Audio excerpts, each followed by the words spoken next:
This podcast is a member of the Place to Be Nation family. Visit us at placetobenation.com, the only place to be in your pop culture world. Yeah, Frank here, he's got his own billiard room. Yes, it's what do you call it, Kramer? The billiard room. No. The name. The billiard. Not the billiards. It was. Come on, Rudy. Come on. We call it the place to be. The place to be. Yes, it's the place to be. Then I shall be there. This is the place to be here tonight. Time to play the game. Party people in the place to be. It's about that time. Place to Be Nation, Scott Criscola and Justin Rosero. This is the Place to Be Podcast. Very nice, Mr. Crisbola. Oh, I'm sorry, Dennis. I think they might hit a shock wall. Actually, it's being John Akiyama is a better version of it. What do you think, Woodley? You can finally tell Grant Owens you found new music. I'll tell you what, I am impressed. Sharon Lois and Bram? Skidamarinky dinky dink? Yeah. Skidamarinky doo?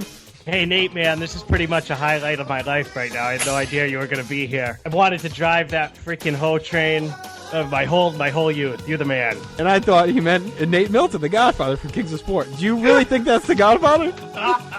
Yeah, I did. All you have to do is break out that fuck money. I ate the pie. Watch your mouth, you scraggly Canadian. That's a bit much. You, who murdered the dog with the sword, and I'm being a little too much. Yeah, I like big dick myself. I was just curious. 5 years! 5 years! We've been doing podcasts. And we have this. This is trash. To do worse than Josh Richard.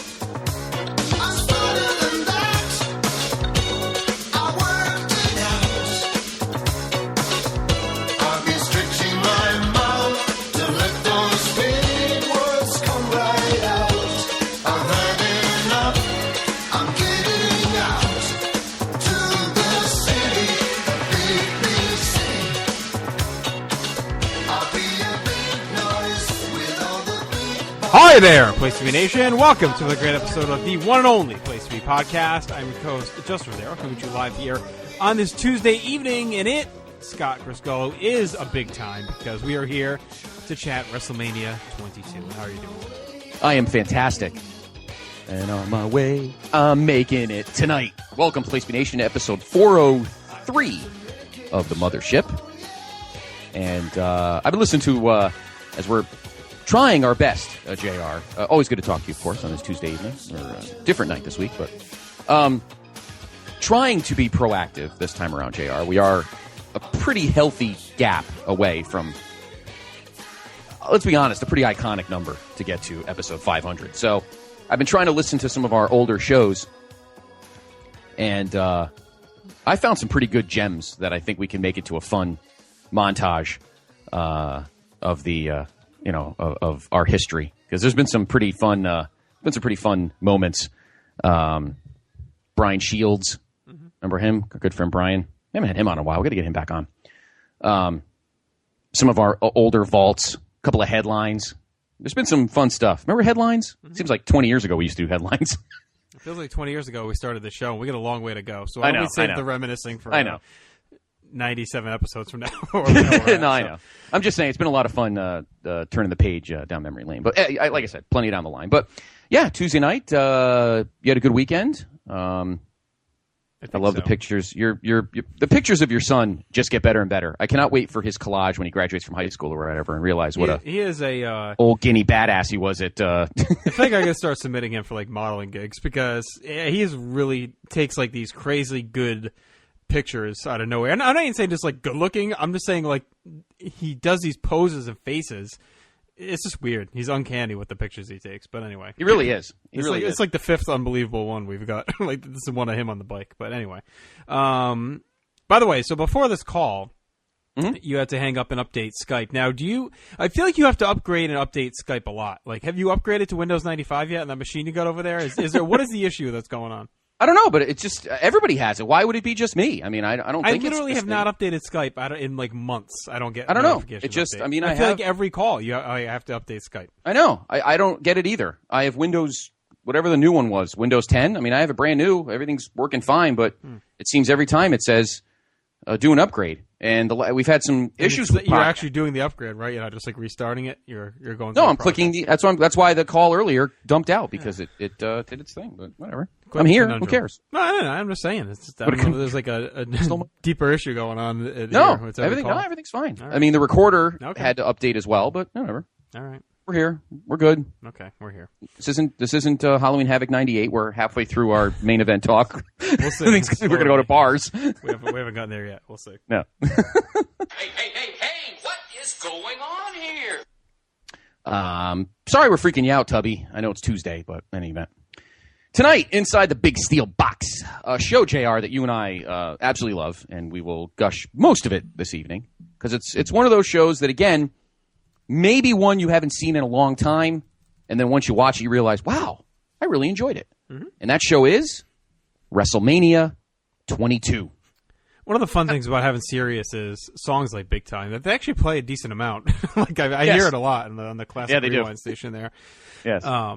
So it always gets me excited. I actually heard it this past week on there too. So I was like, oh, it's good timing because you'll hear it probably multiple times here tonight in the show. And I was actually thinking it'd be funny if like WWE, instead of just playing Big Time, actually played other songs but changed all the lyrics to Big Time.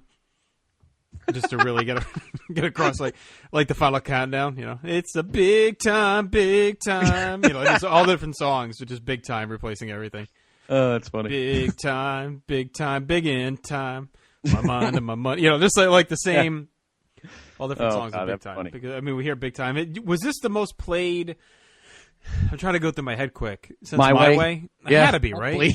Yeah. Because I don't think, because Mania hasn't, since My Way, I don't think Mania has had this mainstream a song as its theme. What was the Limp Bizkit one for 19? Because they were the official favorite band. Wasn't it Rollin'? Yeah, was it Rollin'? Yeah. Yeah, it was Rollin'. Because they played it live for him. That's for Taker, but was that the show's theme? I don't know. But anyway, I don't remember a song like this since My Way where it played just constantly throughout the whole night. And it was a good one. I mean, it was cool because it was a rare kind of throwback song. I know it is. You can tell at times, though. I don't know if they have to pay per play, but you could tell a couple of times it was probably cut out. Yeah, but I was glad they left it in general on the network because without it, you kind of get hurt on a show like this. Actually, the theme for 19 was "Crack Addict" by Limp Bizkit. It was not Rollin'. And then 20, it was a song by Drowning Pool and another song by Step Up by Drowning Pool and Touche by Godsmack. And then last year's theme song was was another Big Time. Yes. And then Behind Those Eyes by Three Doors Down. So we haven't had a song this, pop culture heavy and this catchy since My Way, which was beaten into our brains. I kind of found it ironic that it's like the last non-Big Time Mania in many ways. I know. What I mean? Yep. Like it's funny that they used it this one where it's the last kind of old. It's the final old school regular Mania, just in a normal arena, not in a dome, not in a massive stadium. Exactly. Yep. So it's funny they consider this one Big Time. But speaking of Big Time, I got some notes here from Stephen J. Sutton. Would you like to hear those? Do we want to do the open? Oh, what's the open? Oh, do you do that first? No, Okay. yeah, we do. Yeah, it's been a while. Yeah, it's been a while. I know it seems like it's been a while. April 2nd, 2000. Big Time. April 2nd, 2000. We could sing the whole song. 2006, live from the Allstate Arena in Chicago, Illinois, or if you want to be really picky, the borough of Rosemont, or whatever the hell it's called. Mm-hmm. Your attendance, pretty awesome, 17,159. Your buy rate, this buy rate's ridiculous, 2.33. That's ridiculous. Incidentally, JR, on our pay-per-view states nerdgasm tally, this is Illinois' 8th pay-per-view. First one in Chicago since? Where the hell are we? Shit. It's been a while, huh? It's been quite a while. Quite a while, actually. Longer than I thought, until I looked at my master list today. Wasn't 13, was it? No. Okay. There's been one since 13. How many? Actually, there's been a couple since 13. Okay. What year? 01. I don't know. You have to Backlash. Okay. And actually, there was one after 13. Judgment Day 98 was there. But the last pay-per-view here was Backlash 01. And the city also takes the lead, JR. Well, it ties it, actually. This is its 3rd WrestleMania. I don't know if any other city other than the Garden has 3 WrestleManias. So pretty iconic. Mm-hmm. And all in this building. Of course, it was a third of WrestleMania 2, probably the second best venue that night. You had the awesome Dream Team Bulldogs, and you had the Battle Royal.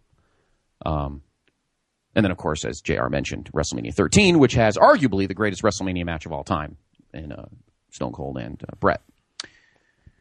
Your announcers, and we're going to talk about one of these announcers in a minute because he's back. Mm-hmm. Well, he's back on pay-per-view. We talked to him. We've talked about him since No Way Out 06. Anyway, of course, our SmackDown announcers, Michael Cole and Taz, Jerry Lawler, Joey Styles is there. But who is the play-by-play guy? Mr. Jim Ross. What? Made his return to lead play-by-play man since leaving Raw in September to deal with colon issues. While Joey Styles was the main man on Raw, there were many detractors in the back that believed he was not great at telling stories, and WWE requested their announcers to do so. So Vince began to lose faith in Joey's ability to carry a major show like WrestleMania, decided to bring Ross back to call the show. Ross made his first appearance, as we talked about last week, on Saturday Night's Main Event. Styles was rumored to have been embarrassed and felt like he was slighted to not be considered good enough to provide commentary on Mania, but for now he'd remain on Raw each week, and the kayfabe reason was that Mr. McMahon wanted Ross to call his humiliation of Shawn Michaels, which we'll get to later in the show. So Scott, we actually have multiple theme songs on this night. It was Big Time by Peter Gabriel, of course. Mm-hmm. I Dare You by Shinedown. And that's the one I remember. That's the one I half remember. I remember the Shinedown song, but I didn't remember the name of it. And then Save Me Now by Bullets and Octane. So there you go. Never, I don't remember them playing that. Did they play that at the end? I don't remember where they played another song. No, they played Big Time at the end. Tagline? Big Time. Very good. Actually, they played two songs at the end. Oh, so maybe it was the other one then. Yeah, because they did like a montage with a song, and then they did the ending with Big Time. But I remember the Shinedown song. Sponsor?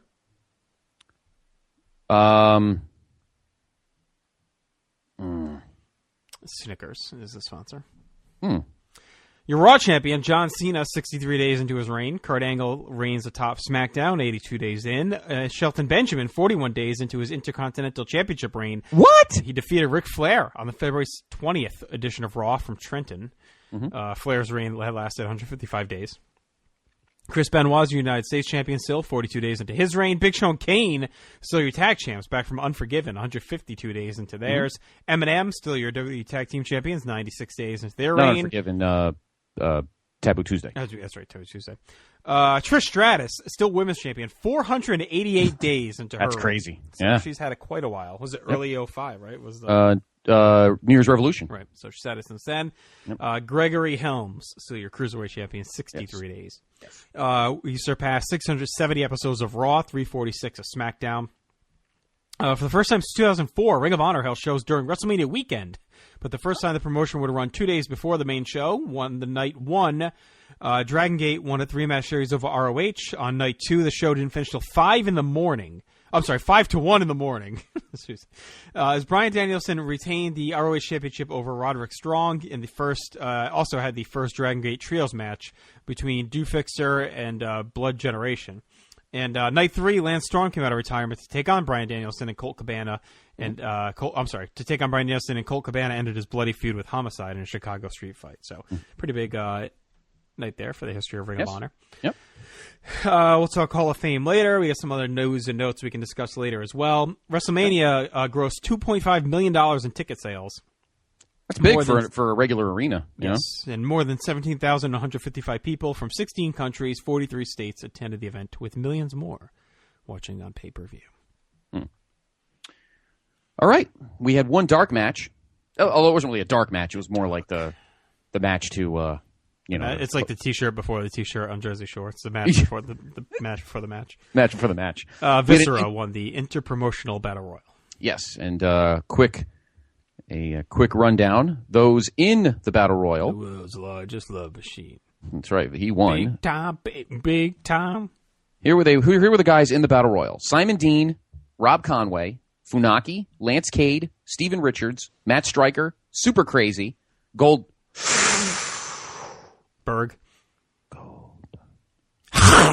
Yeah, Goldberg. Just thinking of it. That'd be awesome. That'd be funny. What a troll job. William Regal, Eugene, Trevor Murdoch, Psychosis, Joey Mercury, Johnny Nitro, Tyson Tomko, the Road Warrior, which is, of course, Animal. Snitsky, and, of course, your winner, Viscera. Snitsky. Crappy for Eminem getting stuck I was about to ask you that. Do you think it sucks that one pair of belts is on the show and the other's not? Yeah, I would have done an interpromotional tag match here. Well, I don't know. Carlito, I don't know. I feel like Eminem's worked pretty hard over the last year. They probably deserved a slot somewhere. I mean, you're not going to have two tag title matches on Mania. They're just not going to do it. But maybe they could have done something else. Well, they could have had... The champs retain anyway. You could have done like a Raw versus SmackDown and include those two teams. You know what I mean? You could have done like show Kane, Carlito, Masters against Eminem and two people from SmackDown or something. Two baby faces. Yeah, I probably could have done that. All right. Why don't we get started? Our opener... It is the aforementioned World Tag Team Champions defending their titles against a couple of guys you just mentioned, JR. How did we get to this title match? Well, it's a big time. On 130, Big Show and Kane defeated Carlito and Chris Masters to retain their tag team titles. And next week, Masters would pin Kane in a Road to WrestleMania tournament match. And 2 weeks later, Kane got revenge by pinning Masters in a rematch. On 3-6, Vince McMahon granted Carlito and Masters this tag title match at WrestleMania because they aided him in business with Shawn Michaels. Later that night, Masters and Carlito cost Kane a match with Triple H. The next week, Carlito Masters teamed with Triple H to battle Kane, Show, and John Cena. Carlito Masters would get their team disqualified when they pasted the champs with steel chairs. On 320, Kane defeated Carlito and Show defeated Masters in singles bouts. In the latter match, Masters hit Show with a chair, locking him in the full Nelson and then ramming him into the ring post. The next week, Kane beat Carlito by DQ, but he was lured backstage and jumped by Masters, Lance Cade, and Trevor Murdoch. They would lock Kane in a room and barricade it with a forklift, but their plan backfired when Kane emerged from a different door. Stupid. There you go. Lots going on here. Yes. Yeah, so here we go. Tag title match. I've enjoyed Carlito Masters as the sneaky heel team. They play their roles real well. Mm-hmm. Masters, to me, has been kind of a revelation throughout all this rewatching that we've done. Someone that I knew got better later, but it kind of caught me off guard with how good he's been early on, and he's been really good in the ring. I think he's actually shined more than Carlito at times. Show and Kane still dominating as champions, and actually their reign has been better than expected, I thought. They got some nice swag and confidence as they come down the aisle. Show's looking awful, though, again here. Yeah, he is. Just bloated, eyes sunken in, on death's doorstep, it looked like at times. Show and Kane used power strikes on Masters early, with Big Show hitting his trademark chops. I thought it was weird hearing JR again, but you kind of slide right back into it. Like, it took me a minute to, realize he's been gone, and then realize he's back, kind of thing. Yep. Show most to Carlito, putting on a big power display. Carlito and Masters bail to the floor, but Kane comes off the top to dive onto both of them. Masters and Carlito use some trickery to finally slow down Show as they remove a turnbuckle and run Show into a low dropkick. Carlito and Masters try to double team, but Show swats it off and tags to Kane, who takes care of both guys. Masters reverses a Kane top rope clothesline by hooking the Master Lock at a pretty nice spot, but Show breaks up the hold. And the crowd actually gets behind Carlito Masters here. Carlito hits a backstabber on Kane, but then he walks into a chokeslam, and then Masters makes a save with a clip. Kane fights off both guys. Eventually, Carlito Masters collide, and Kane hits the chokeslam for the win. I thought this is kind of a sneaky, spunky little opener. The crowd stays in it. It's a pretty quick pace for big guys. It's short. The heat segment was short as well. I thought Carlito Masters could have made good tag champs, but the story here is always about their inability to kind of be on the same page at the key moments of the match when it matters most. It happened at New Year's Revolution. It happened in the Rumble, and it happens here again, right? When they're on the precipice of something big, they do something stupid and collide or turn on each other, and they cost them. And, of course, Big Show and Kane's size played a big part here, too. They just overpowered them. But this is a fine opener. I mean, it's not going to rank highly in a greatest openers list or anything like that, but it's perfectly serviceable considering who's in the match. I really thought they would have been better served to do I thought maybe to have the title switch here instead of what they end up doing the next night. Yeah, 3 points here. Number one, I was going to use an old school 90s, maybe a We Are the 90s cartoon example, but I don't know if it totally fits this team, but Carlito and Masters almost remind me of like Ren and Stimpy, like the one smart one and the one dopey one, and then they always screw up. No, isn't it more Pinky in the Brain? I think that's Pinky in the Brain. That was it. That's what I was thinking of, Pinky in the Brain. And I don't think Ren and Stimpy would. Or I don't think Carlito and Masters pick their nose or anything like that. So, but the reason I use that example is that's what I think of them. Like Carlito's the wily little smart ass, and Masters is the weapon, if you will. Number two, this is the first match where you start to really feel the bizarro effect of the Chicago crowd. It's not just, in case you haven't watched in a while, just a reminder, it's not just the main event where things feel weird from the fans. They're loud. I mean, and they're loud through this whole show. Kudos to the 17,159 there, because they were loud the whole show. There was really, except for maybe the pillow fight, there was really no dead spots. I get the idea of having Show and Kane open the show too, because they're big. They kind of fly around a little bit at times. At least Kane does. Show lands his big bombs. They're well respected, so it's almost a good slot for them because first match usually get a big pop anyway, so you're going to get the big recognition pop. Mm-hmm. It's a quick match. You can kind of keep things. So, a lot of times you think, put the big high-flying match in here first to open up the show. But I thought this is not a bad second choice. No, I don't think so at all. And so point 2 for me is that this is an example of how this whole show is very bizarro with the fans. It's not just the main event where the weirdness in terms of energy towards certain guys comes in.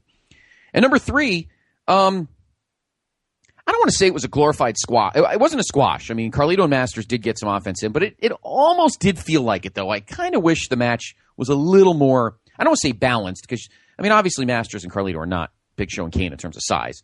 But instead of I think they wasted a lot of the first 2 or 3 minutes with, these two big guys get thrown around these little guys, and they really didn't give them... I think because of the slot on the show dictated to have a quick heat segment. I don't think you wanted to bog down the opener. If you look throughout Mania history, you have 1 or 2 type of openers usually. You have like an epic, like a Bret Owen, or you have kind of a quick sprinty kind of match.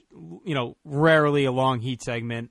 Usually the face makes a quick comeback, like a Coco Martel, a Hercules Haku, Shawn and Tito Santana. Like a lot of those matches, even Shawn Tatanka. Like Shawn doesn't dominate a lot of that match, so usually the openers, even Allied Powers, Blue Brother. If you look at the style of openers in Mania history, this kind of blends right in, where you don't have that long heat segment with the heels. I mean, maybe they could have had an extra minute in there, but I don't know.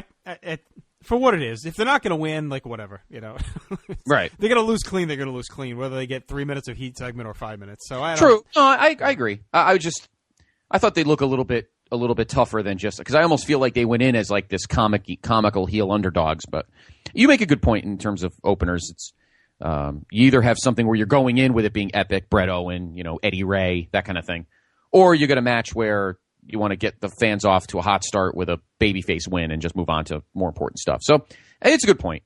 But you definitely feel the crowd kind of cheering for Carlito Masters. They're likable. I don't say they're likable heels. At least Carlito is. And I think that would lead to an eventual face turn down the line, I guess. But even Masters got some pops. And I think it's just because I don't want to say people were sick of Kane and Show at this point. I mean, we could. I mean, if we had Jordan Duncan on, we could say people were sick of him for 12 years. But they're so standard in terms of guys on the roster that I think fans were digging Carlito and Masters. And what the hell? Have them win the straps. Who cares? They're used to elevate anyway.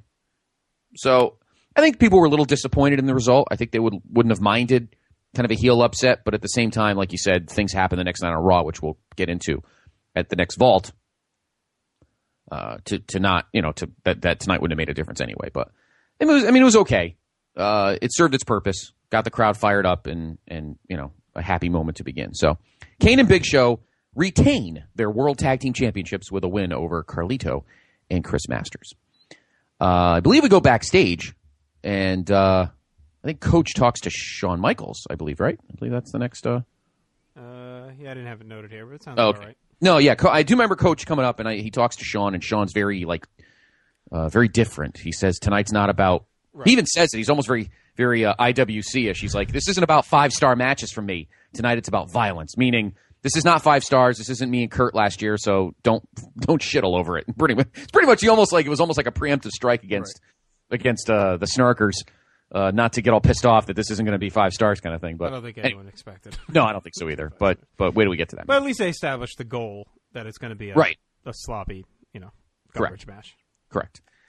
Next up, we have what is becoming now, for the second year, a WrestleMania tradition, JR, and that is our Money in the Bank ladder match. Tell us, JR, who the 6 participants are.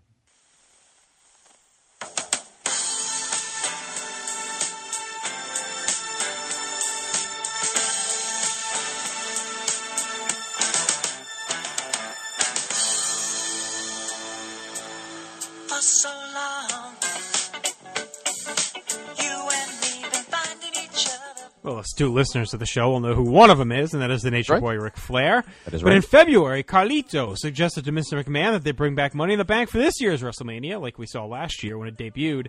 McMahon approved the idea, and qualifying matches were set up on both Raw and SmackDown. In the bouts, Rob Van Dam advanced by defeating Trevor Murdoch. Shelton Benjamin knocked off Chavo Guerrero. Ric Flair beat Carlito. Finlay defeated Bobby Lashley. Matt Hardy defeated Road Warrior Animal. And Lashley won a last chance battle royal to get in, even though he lost earlier. Carlito suggests a match and doesn't even get in. I know. Like we mentioned earlier, Shelton Benjamin defeated Mr. Ric Flair Open us to heaven. to win the Intercontinental Championship on the 220 Raw.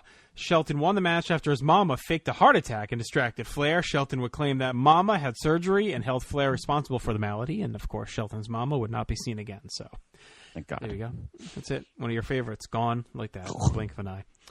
Large shoes to fill, Scott, for this Money in the Bank coming off last year's near perfect edition. I know. Great match and kind of a different mix. Last year they had like kind of veterans in their prime, and this year we have a mix of either raw guys or old guys. Guys. So Cole thinks Matt Hardy's a favorite due to his ladder match experience. I thought it's a good call having Shelton back in the match as well. Cool spot for Finlay to be in. RVD back in the mix full time. Another good choice for this type of match. Odd for Lashley. I thought he would have been better in some kind of semi-squash. Maybe that match we mentioned earlier, they could have done the SmackDown versus Raw. Mm-hmm. Maybe you have him there instead, instead of this match here. But anyway, Flair continues his rebirth as a garbage wrestler. I thought it was cringy to watch due to a lot of it lately, especially the stuff with Edge back in January. But here we go. We'll hold our breath and hope for the best. Yeah. Lashley uses his power off the bell, but he gets knocked down and the ladders start coming into play. RVD gets the first big spot of the match as he hits a crossbody onto a ladder and Hardy on the floor. Shelton gets a fantastic running senton by charging up the ladder and floating into the crowd. Flair on the floor. Flair takes a superplex off the top of the ladder in a real gross spot, and he seemingly hurts his leg. So the referee calls for the X sign, and Flair leaves. Nasty, stupid bump. I don't get why they needed Flair to do this shit like this. I mean, you could have just hit him in the face with the ladder and did the same thing. You really need him taking a mega bump off the top of a ladder with his, notoriously bad back. What'd you think of the spot? Was it worth it? It was dumb. It was dumb. Because you got to remember, everyone has to remember, Flair lands, I mean, for those that have been watching Flair for years and years, like all of us, if you notice, Flair lands a certain way because of the back that he suffered in, I know October 4th, 1975 is a long time ago, but, it was a plane crash. It wasn't like he, tripped or something. He lands a certain way because of that. So to not have control over falling is stupid. Right. Dumb. There was no need for it. Bad enough that he's been bleeding pints and pints of blood for the last 6 months for various reasons. To do something like that where he can't totally control his fall is ignorant. Utterly ignorant. Well, at least have him get put through a table. You know what I mean? If you need to do something, I don't know. The last thing he needed was to get thrown off the freaking ladder. Yeah, let's put it this way: if you're going to have him fall, exactly, whether it's a table or not, don't make the fall so high. Right. If he falls off the apron onto a table, fine. It's only like a 5 foot or drop. Just lay him on a table and have Matt splash him through it. You know what I mean? Something that's kind of protected. This was just it was ignorant for a 57-year-old Hall of Famer, future Hall of Famer as he is. One of the greatest of all time. 57 is 57. Yep. So. And you would know. All four doing commentary. You really had to wait that long? That was a Rotella gap right there. That is fine. Oh, that is fine. Oh, my God. You did it yesterday. I'll spit my coffee out. Go ahead. All four, I thought, guys doing commentary pretty seamlessly here. Lashley has time alone, but he's real hesitant climbing the ladder. It looks like Jim when he's trying to get out of the truck. He gets caught and knocked back to the ground. Shelton tries a sunset flip powerbomb and then gets help from Matt Hardy and Finlay to finish the move. Crowd is behind RVD for most of this. Finlay starts doing damage with the ladder, and then angry Reckless abandon with that. Ring clears out, and Flair hobbles his way back out. Starts climbing, but Hardy yanks him down. Flair fights him and Shelton off and gets it close to the case for a big pop, but Finlay cracks him with the shillelagh and knocks him back down. Lashley uses a ladder to stop Hardy and Shelton, and then hits a Dominator on Shelton. Lashley climbs, but RVD comes in and drop kicks a chair into him and knocks him off. Hardy hits a leg drop off the ladder into Lashley, and then climbs, but Finlay catches him. Matt takes Finlay down with a side effect off the ladder. RVD then hits the 5-star frog splash off the ladder into Finlay. RVD climbs alone, but Shelton springboards onto the ladder out of nowhere and some fantastic camera work, just flying into the picture. We get a big scrum to climb up the 2 ladders with RVD, Shelton, and Hardy. Hardy and Shelton take a nasty bump to the floor, and RVD grabs the case to win to a huge pop. I thought it was a really good match. Obviously a step behind last year, and I think it was just going to happen anyway because last year was so good. Plenty of good stuff in here. It was well worked despite the odd mix of guys. A good win for RVD, getting back on track after his year off. Another that kind of surprised many who thought he'd hit the glass ceiling, especially after him getting hurt, and kind of his time seems to have passed, but they're giving him the shot here. I thought it was hard work. Great effort from all. I could have done without the Flair bump, and I thought Shelton looked like a star again, too. So I liked the match. It was really good. Just a notch below last year's. I agree. 3 points. Number one, I feel it was neat to see. I'll do that point, too. Point one, I feel it was pretty cool to see Finlay and Flair in the ring together for some reason. And they never had really any history. I don't remember them really wrestling against each other in WCW at all, but just seeing the two of them together, these two old grizzled veterans, was kind of neat with all this youth around them. So I thought that was kind of neat. Just a visual. Number two, I kind of felt bad.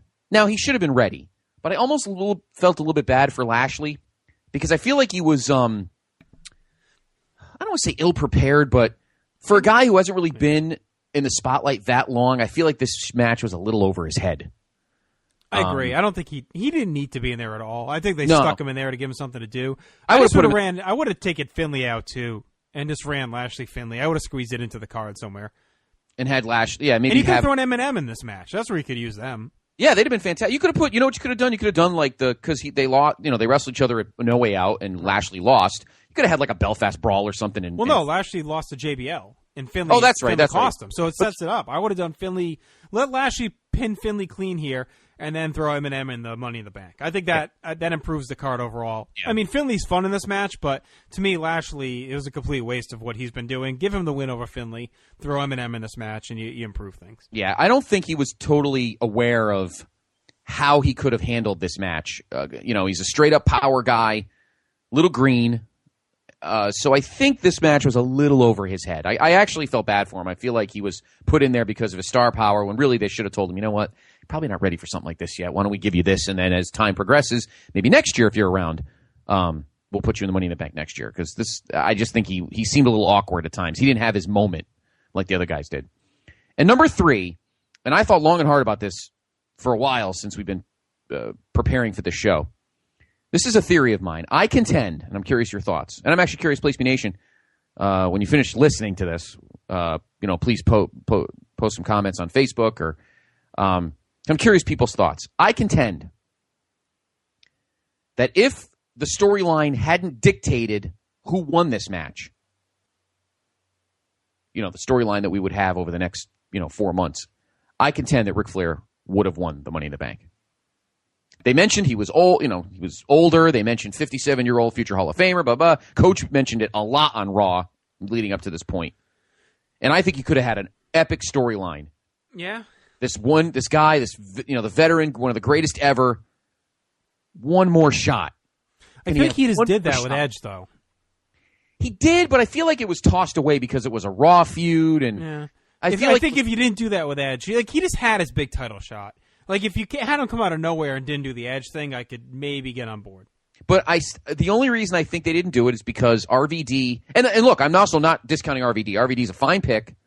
But take away what is going to happen with the company between now and, the end of June. I contend that I don't know where RVD would have fit. I mean... Yeah, but I don't know if that was even decided yet. I think the bigger thing was that they had that in mind to sell the show in June. Not even just the return of TV. I'm talking about the pay-per-view. Possibly. But, I mean, I think there was an added bonus to him having this belt and, quote, the other belt, which, of course, we'll get more into down the line. I just think that it was set up better storyline-wise for RVD. But if this was just a standalone like the year before, a standalone Money in the Bank with regular kind of straight-up Raw SmackDown storylines, I think for nostalgia and for interesting television, I think it would have been pretty cool for Flair to win the Money in the Bank. Just my opinion. I'm not upset RVD won. Not at all. I'm just saying that I think RVD won simply because the storylines and the creative between now and the end of June dictated him fitting in this spot. Could have given him the title shot down the line regardless. But anyway, that's just an opinion. I'm curious to see what some listeners think about that. If they think that would have been an option. But having said that, the match is very good. I think it's a notch below simply for the players. I mean, Ric Flair and Finlay, those guys can't flip around like Benoit can, or who else was in the match last year that wasn't in this year, or Edge. They can't do that kind of stuff. And Matt Hardy is not his brother, who of course isn't with the company at the time. But Jeff is more, his moveset is more conducive to this type of match, where Matt's really isn't. He's like if you can say this, the power guy of the brothers. But, I mean, he was fine. But I think the slower guys kind of plotting, they might have wanted to book it a little differently and make it more of a bludgeoning Money in the Bank rather than a flip-flop and fly Money in the Bank. But that's fine. Well, last year was kind of that way. Last year wasn't a lot of flying around. Because you look at the guys around last year, they were hard-hitting kind of stiff. But I mean, you still had more guys. I mean, Benoit's not a high flyer, but he's younger than Finlay. I mean, he could if you need him to. But, I mean, again, if last year's was 5 stars, this is like, to use Keith's rankings, maybe 3 3/4 probably. Yeah, maybe I think, but I think we're already seeing the. Because you and I don't use quarters, that's why I use Keith as an example. I know. Everyone but us. I know. You keep haranguing that point, but that's all right. It aggravates me to knowing that we didn't. I prefer par to the 3.5 quarters. Quarters. The 3.5. I think we're already starting to see the pitfall though, with the fact that they're like just squeezing everyone who's left over into the match. Like that becomes a thing as we move along, and it almost starts here. Yeah. But anyway, this is the only one I think though where it's noticeable. Some of the other ones they may do it, but at least the guys fit. But we'll get into that when we get into every Mania. All right. So RVD, Rob Van Dam, who everyone thought was pretty much forgotten after he got hurt, is your Money in the Bank winner, and he holds the briefcase. Now, the key thing here, JR, is last year's Money in the Bank was a heel. Yes. And we saw what Edge did with it. As a babyface, what's RVD going to do with it? Is he going to be? Is he? Well, that's God only knows what he's hiding in it besides comic books. But the Highway Patrol finds out. Yeah, exactly.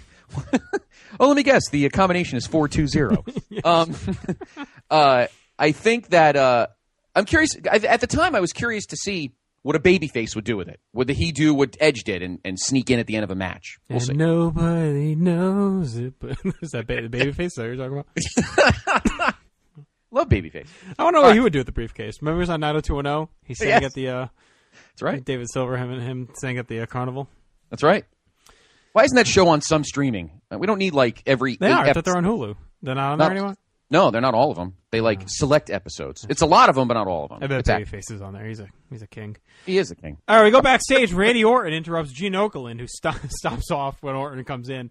Batista then shows up and tells Orton that whoever wins that world title tonight is just holding it for him. So, little tease again, just like last month.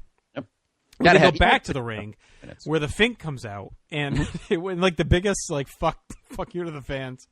Bret Hart was uncomfortable staying for the show. Will be. It's like everyone thinks he's introducing him to come out, and then he basically says he's not there. It was like this great tease. It's like when you were at those house shows in 92, 93. The following superstars could not make it to the show tonight. I know. It was like what that, but the way he did it was like a real dick tease. Like Bret the Hitman Hart was uncomfortable coming live to the arena and will not be here. He has already flown home. That absolutely aggravated me to no. Well, go through the whole segment then. Well, because it's odd because the crowd cheers and then boos, But then so we get everyone that comes out. Big pop and chant for Eddie, of course, and the class. It's in as a whole. Bret Hart, of course, is inducted by Steve Austin. Eddie Guerrero inducted by Chavo Guerrero. Chris Benoit, Rey Mysterio. Mean Gene, inducted by Hulk Hogan. Mr. USA, Tony Atlas, inducted by Special Delivery Jones. Sensational Sherry, inducted by Ted DiBiase. The Blackjacks, inducted by Bobby the Brain Heenan. Refrigerator Perry, inducted by John Cena. And Vern Gagne, inducted by his son Greg. And, of course, a lot swirling with Bret on this weekend. So a lot of dirt sheets said Bret even stayed at a completely different hotel than the rest of the promotion, and that Shawn Michaels and his wife didn't stay for Bret's induction speech, leading to a mixed reaction of "You screwed Bret" and HBK chants. I remember that. I think Shawn said, did he say later it's because he didn't want to be a distraction or something? Wasn't that part of the reasoning that he did it? Yep. And I don't blame him. I mean, I understand being respectful because you want to give Bret his moment, and you don't know how fans are going to react. I mean, we know that. I mean, 7 years later, we would see it at the Garden, but I'm not totally pissed off with that part of it. There's other things though, but I understood the thinking if that was the case. So a lot of the rumors were, of course, the original hope was that Bret was going to stick around and play a role in this match. Vince was hoping he could, and I think he was confident he could convince him to be the referee for this match. That was what you always heard. And Bret refused, saying he didn't want to be part of any storyline. And, he was basically just doing the Hall of Fame for his fans, to say goodbye to his fans. And I don't think, it's two reasons. One, he wanted to, eliminate the Hatchet Job DVD that was planned. And he didn't want that to be lasting legend with the company. So he came back to do the DVD right and then accepted the Hall of Fame induction kind of as a farewell. He was not planning on getting involved in storylines in any way. And I think partially, I'm guessing he left. His word is he stayed at a different hotel and then he flew out like the morning of Mania. So he wasn't even in Chicago. And I think part of it was probably to protect himself against himself from like caving at the last minute and showing up. I'm guessing he did it just to get out of there and, put it out of his mind. In retrospect, I'm curious, looking back at everything, obviously he's done with the company since. It would take almost 4 years, but he would eventually come back in the fold on a pretty much full-time basis. It was surprising, or would you be surprised? Do you think he regrets what he did here, or do you think mentally he just wasn't in the place yet to make this work, and he needed that additional time to come to grips with everything? Or do you think he looks back at this and kind of says, maybe I should have just stuck around? What I would have done, well, he was the main event guy of the class. So if he decided to show up, he would have had to go last. Even though deep down he probably would have thought, it'd probably be better if, Vicky went last so we can really give Eddie the respect and honor he deserves. Having said that, though, I love you, Bret. Get over yourself. I mean, seriously, what do you have to come to grips with? All right, it's been 9 years. All right, your career's over anyway. You're retired. You have nothing to be, you have nothing to regret in your career. Get over it. Shawn did. Vince probably did. No one's going to screw you. So why be all weird? I don't know. Maybe, I don't know if he did any shoot interviews between now and when he came back in 2010, but I don't understand. I don't get it. Why do you got to be? I think he just started as a principle thing. Like I think he didn't want to be seen as selling out. I mean, he felt that he talked a lot of shit, and he still felt the same. He, accepted Vince's apology basically just to do it, just to put that part behind him. He did the DVD Hall of Fame. I don't think he felt like he needed to be on screen anymore at this point. Like, I don't think he wanted to help them do business in his mind, and I don't think he wanted to.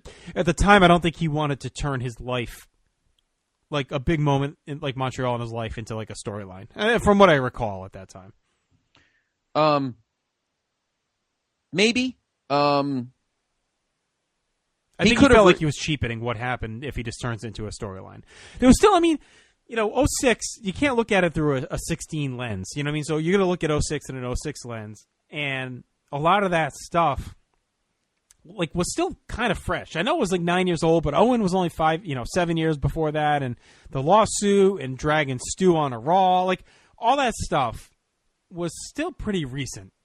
And, Vince was really a D-bag at that point still, with everything we've seen on TV. The company was still in that attitude. I don't know. I feel like maybe I could see why Bret didn't feel far enough removed from everything that happened. Well, then I'll ask you this, because Bret, as we've known, is not one of those kind of guys who does anything half and half. So why accept the Hall of Fame at all? Well, I told you why. He wanted to come back for the DVD. because he didn't want the Warrior DVD treatment where they butcher the shit. And that was planned. They were going to do the destruction of Bret Hart. Like, that was the DVD that was planned. And they basically said, you can come back and save it, or we're going to do it without you. So he came back. I got to be honest with you, I don't know if they ever would have. They would have. It was planned. It was definitely being planned. It was ready to go. They were definitely going to look at the Warrior one, got a ton of pub, and they did that. They were definitely going to do the Bret one. Yeah. And they convinced her to come back because they basically said, we're going to run this if you don't come back and do your own. I'm pretty sure it's been corroborated out there, and I think the Hall of Fame was him. No, I'm not saying that it wasn't happened. No, I didn't. I just think it was a bluff. I don't think that they may have said that they were going to do it, but I don't know deep down they really would have done it. Bret's different because Warrior was if you go through the history of Warrior to that point, Warrior's backstage history is pretty douchey. What he did before SummerSlam 91 and then bugging out in 96. He doesn't have at the time, he didn't have a lot of fans in that aspect. Everything was pretty much everything was pretty much one-sided. No, I don't know. I don't know if would fans have really bought a Destruction of Bret Hart DVD? Yeah, just to see how bad they hacked him up. Yeah, but I think the company, I think a lot of the roster would have been a little pissed off at that. Yeah. I don't know. I think they would have done it. I think they were going to do it. I don't think they cared at that point. They were on the warpath to rip people. Oh, look what they did to Jim Ross. They did to Warrior. They kind of trashed Austin when he walked out. They've been doing it. I wouldn't have put it past them. I think it was going to be done. I think they did it partially to bait Bret in. And I think Vince saw for sure once he had him hooked that he'd get him back in for these storylines. And I think Bret, out of principle, said, no, you're not going to use me to come back and just do angles. I'm coming here to do two things: protect my DVD, my legacy, and to, pay tribute to my fans of the Hall of Fame. And I want to come up. I want to talk about my family. I want to pay respect to them. I want to pay respect to my career. Let my fans know. Remember, even in the speech, he's like, "You can not worry about me. I'm okay. I'm fine. Thank you for having me back." And that's it. Like he basically, it was almost it's like he was using it as a farewell speech. Like I don't think he wanted to get sucked back into the business. You know what I mean? Yeah. He wanted to protect his legacy, but not get dragged back in for, at the time, what was kind of toxic for him. If you look at everything that happened, his family all dying, the stroke, getting kicked in the head, screw job. It was a very toxic environment. Like, I can't blame him for, within 7 years of his brother being killed to, not want to come back into that situation yet. I think there would have been a lot of public backlash if they released a hatchet job on Bret. I don't think the company cared. They wanted that. They wanted that backlash. They were all, look at all the stuff they were doing. It was all edgy attitude. It's not now. It's not in the Linda years. It's not now where so much is riding on the stock and all that. I don't know. At the time, they didn't seem to put much behind that. Like, I think they invited that kind of controversy at that point. Controversy is one thing, but downright dirt kicking in the face of a guy. Like I said, I don't think Warrior... What makes you think of everything they've done to everyone else that they're above kicking dirt in the face of Bret Hart? I mean, they've done how many Montreal knockoffs between then and even this point? Because the whole Shawn Michaels storyline was around Bret being screwed. Well, because they were baiting him to try and come back. I don't know why they bothered. Well, because they were trying. I don't know. I think Vince, tickets. What do you mean why they? Vince must have been doing other things besides the steroids leading up to the storyline, because none of this makes any sense whatsoever. To try and of course, they bait him in for WrestleMania. Bret Hart returns to referee Shawn Michaels versus Vic McMahon. Right, but to say why they wouldn't do that. But to say we want you to come back, and if you don't come back, we're going to trash your shitty legacy on a DVD, which we all know is a big lie, and the fans know that. See, I disagree with you. I don't think they were going to trash his legacy. They weren't going to call him a loser. I think they were just going to talk about Montreal, do more of the Bret screwed Bret. Oh, his career went to the shit in WCW. I think they were going to do that kind of stuff. I think they were going to spotlight Bret's 97 self-destruction. I think that was what the goal would have been. Right. We're spending way too much time on this. We could do a whole show on it. I agree, but my point is, there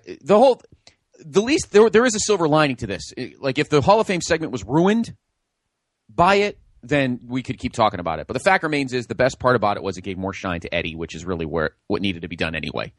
So I'm fine with it in that. I just think Bret could have come out and then left and not come back. He could tell Vince, I'm going to come out, I'm going to wave to the fans. It's easy to say, but I mean, I'm thinking in his mind, he's like, oh, if I go there, I'm backstage, I have all these guys are going to start talking to me, I'm going to get swept up, and here next thing I know, I'm going to be out there punching Vince in the ring to do the storyline. I think he just didn't want to do it. I mean, he's, to this point in his life, had stuck to his guns. I think he has. And I think all this is moot anyway. I don't think Montreal is really the trigger here, because I think he would have been back by now if Owen hadn't died. Like, I don't think Montreal was as big of an issue. I mean, there's word that he was looking to maybe come back anyway already, like in '99 before Owen died. That's what really, stuck the dagger in the relationship, in my eyes anyway. I think he would have gotten past Montreal and come back, I think, by this point. Well, then that makes, I hate to say it, but that kind of makes his, the whole Heart and Soul DVD, the family one that came out well after his, even worse then, because according to that, the family had already forgiven by 2000. They had already not him and Martha. That's the whole thing. Remember, he talks about all in the book and everything. I don't know. I also think it's more Sean too than Vince. Yeah, partially. But I thought they were even kind of okay by that. When did they bury the hatchet? Well, I thought they did around here. January 2010. Oh, they didn't do it before then? No. So that was the Raw. I don't mean on TV. All right, let's go. We got a lot to talk about. It's enough. Well, no, I don't think they did it before that. When did that DVD come out? Well, it came out in 2000. That was 2010. Yeah. Well, anyway, whatever. The point is, the one thing Bret not showing up did do was give Eddie more shine, and that's what mattered more than anything else. Next? So. What do we got next? That's enough. Yeah. All right. Enough of Bret Hart. Next up, we have our next title match of the evening, JR. Second one of the evening. The United States Championship is on the line. Your champion, as we mentioned, Chris Benoit, who finally rid himself of Booker T with a win at No Way Out, taking on a guy who we never thought would have a belt feud again. How do we get here? On 224, Chris Benoit and JBL were on opposite sides of a six-man tag match. During the bout, Benoit trapped JBL's hand behind the ring steps and kicked them, breaking JBL's hand in the process. The next week, we saw footage of JBL's surgery to repair the hand. It was announced the two would meet at WrestleMania. On March 24th, the two were set to compete in a non-title match, but JBL backed out, citing his broken hand and an alleged broken nose that he claimed happening during a Steve Austin assault at the Saturday Night event. And remember, we saw that in the blood. Yep. He would name William Regal as his replacement, but Benoit would win the match. By 3:31, JBL's hand had healed, and he told Benoit he would take his gold, just as he had done to his friend Eddie Guerrero. So Benoit's had a solid U.S. championship, out of the Booker feud. JBL's broken hand by Benoit was, I thought everything was built up real well. JBL was, again. Seemed to me that he was just going to put Benoit over and then roll on. That's what I expected coming into this. The JBL entrance was real cool here when the stage lifts up and he drives out from under it. Mm-hmm. Benoit goes to the crossface almost immediately, but JBL fought through it the best he could. Benoit pummels him with headbutts, but JBL comes back and grinds him down with a headlock. Benoit wriggles free and pounds JBL in the back of the head and the neck. Super stiff strikes here to this point. JBL looking real flabby, by the way, as well. Yes. JBL slips to the floor, uses Jillian as interference to gain control. JBL lays in some stiff kicks and punches, some receipts, in a really nasty match so far. JBL misses a charge in the corner. Benoit hits the triple Germans. Benoit gets caught up on top, and JBL mocks Eddie Guerrero's shuffle and hits a nice superplex. The crowd rallies Benoit as he survives a cover. We get more Guerrero mocking by JBL as he shimmies and hits two of the three amigos, but Benoit blocks the third, kicks him to the mat, and goes to a chinlock. Benoit breaks free, hits three amigos to a big pop himself. Benoit hits a headbutt for a near fall. And then ducks clothesline from hell and goes for a German, but JBL grabs onto the ref and the rope to block it. Benoit dodges another clothesline from hell and locks on the crossface as the crowd goes crazy. JBL then rolls through and hooks the rope to steal the win and the title. I thought this felt like a real upset at the time. In retrospect, it makes sense because JBL is such a good heel in this role, and Benoit really didn't need the belt, even though everyone was still kind of bitter that he had dropped down to where he is. It was a fun, hard-hitting match. It's worked with a really stiff style. And I remember being really upset at the time and surprised, but looking back, it all kind of makes sense to me. 3 points. Number one, JBL was starting to let himself go a little bit. It's pretty clear there. Number two, Jillian was looking pretty smoking. She definitely sexed herself up after the whole eating the mole thing. And number three, it was definitely an upset. And I have a theory about what to do with Benoit after this feud. I could think of a few theories of what should have been done. Benoit. Well, that too, but Well, yeah, maybe 3A and 3B. 3A, you could see it in his eyes. He was pretty much becoming a pharmaceutical zombie at that point. His eyes were dark. He was all like, I don't know. He was getting ripped up again. It was beginning here. Now that you really pay attention, nobody's paying attention at that point, but but when you really look at it, yeah. I thought at the time that Benoit was dropping the belt because they were going to turn him heel as a potential opponent for, say, Batista or whoever or Rey or whoever on SmackDown. That's what I thought. I thought it had more to do with the future of Benoit's character than it did JBL. I thought I thought he was dropping the strap. He hadn't been a heel since 2002, and he would have been a guy that could have put over a lot of good baby faces at this point. And he'd have been a good heel champion. So that was my reasoning why I thought JBL won this match, was because I thought they were maybe going to turn Benoit heel and have him be a good opponent for, say, whoever won the match on this night and et cetera down the line. So that's what I thought. But the match was pretty stiff. You knew both guys could get away with it, and neither would care because that's just how they work. Mm-hmm. But JBL needed to hit the treadmill. He was never a svelte guy anyway, but I don't think it was that. Isn't this? We'll see in the next couple of months. Wasn't his back all jacked up? Wasn't that preventing him from working out? Wasn't that the whole thing? Yes, and because that's probably why his physical shape goes to shit fast, and I'm pretty sure his back was screwed up. Yeah, and that's why he stops. He stops, but we'll get more into that down the line. Yeah, but no, I like this. It was hard hitting. I mean, they really stiffed each other pretty good. Yeah, they did. This. They did. Yeah, no, I mean, I enjoyed it. I thought it was fine. Again, I was surprised at the time, but in retrospect, looking back, not as much of a surprise. So, JBL, your new United States champion. First belt for him since losing a year ago to John Cena in Los Angeles. So, JBL, your new United States champion. Was this at what point did they go? Because I know they point him out later in the show, but at one point they're talking to JR and King. It wouldn't have been this match. Must have been after the Money in the Bank. And for some reason, you see Joe Theismann in the background. And I thought it was funny that he just stands up and holy. And I noticed that today. I'm like, that's Joe Theismann. It's kind of weird. And then they end up pointing him out later in the show. But I thought that was weird. It's like all of a sudden he stands up. Holy shit, that's Joe Theismann. It was just really strange. It was very random. Well, it might have been here because this is where Joey Styles comes out. Might have been here. To announce the next match. So they kind of throw him the bone. Because it's a hardcore match. They bring him out, truck him out here, and say, okay, you can at least call one match on the show. And, boy. Yeah. Our next match gives one guy a chance to make a moment. Gives love a bad name. Shot through the heart, big time. Gives a guy a chance for a big match that a lot of people thought he got screwed over the last couple months. And another guy who, needed to put somebody else over, which is what he was pretty good at the last few years of his career. How do we get here, JR? On 216, Edge received a title rematch against John Cena with Mick Foley serving as guest referee. Edge lost that bout and then proceeded to blame Foley for it, and he and Lita would assault Mick after the bell. The following week, Edge challenged Foley to a WrestleMania match and gave him 1 week to answer the call. A week later, Foley showed up but told Edge he had nothing to prove. Edge began taunting Foley, talked about Foley's less than stellar Mania history, contrasting that with Edge's perfect record. Foley would agree that he always wanted one shining Mania moment, but told Edge he did not want a wrestling match. Instead, he wanted a hardcore match. Foley then charged the ring with a barbed wire baseball bat, chasing Edge and Lita into the crowd. On March 6th, Lita and Edge were picking on Maria in the ring when Mick made the save. Edge would end up spearing Foley and then cracked him with a concerto before accepting Foley's challenge. The next week, Edge played a great video package mocking Foley's pathetic Mania history while highlighting his own. On Sunday's main event, Foley was a guest on the cutting edge. He emptied a bag of thumbtacks in the ring, but Edge would knock him into them, and Foley would recover and chase Edge up the ramp, hitting him with a neck breaker and then cracking him with a concerto of his own.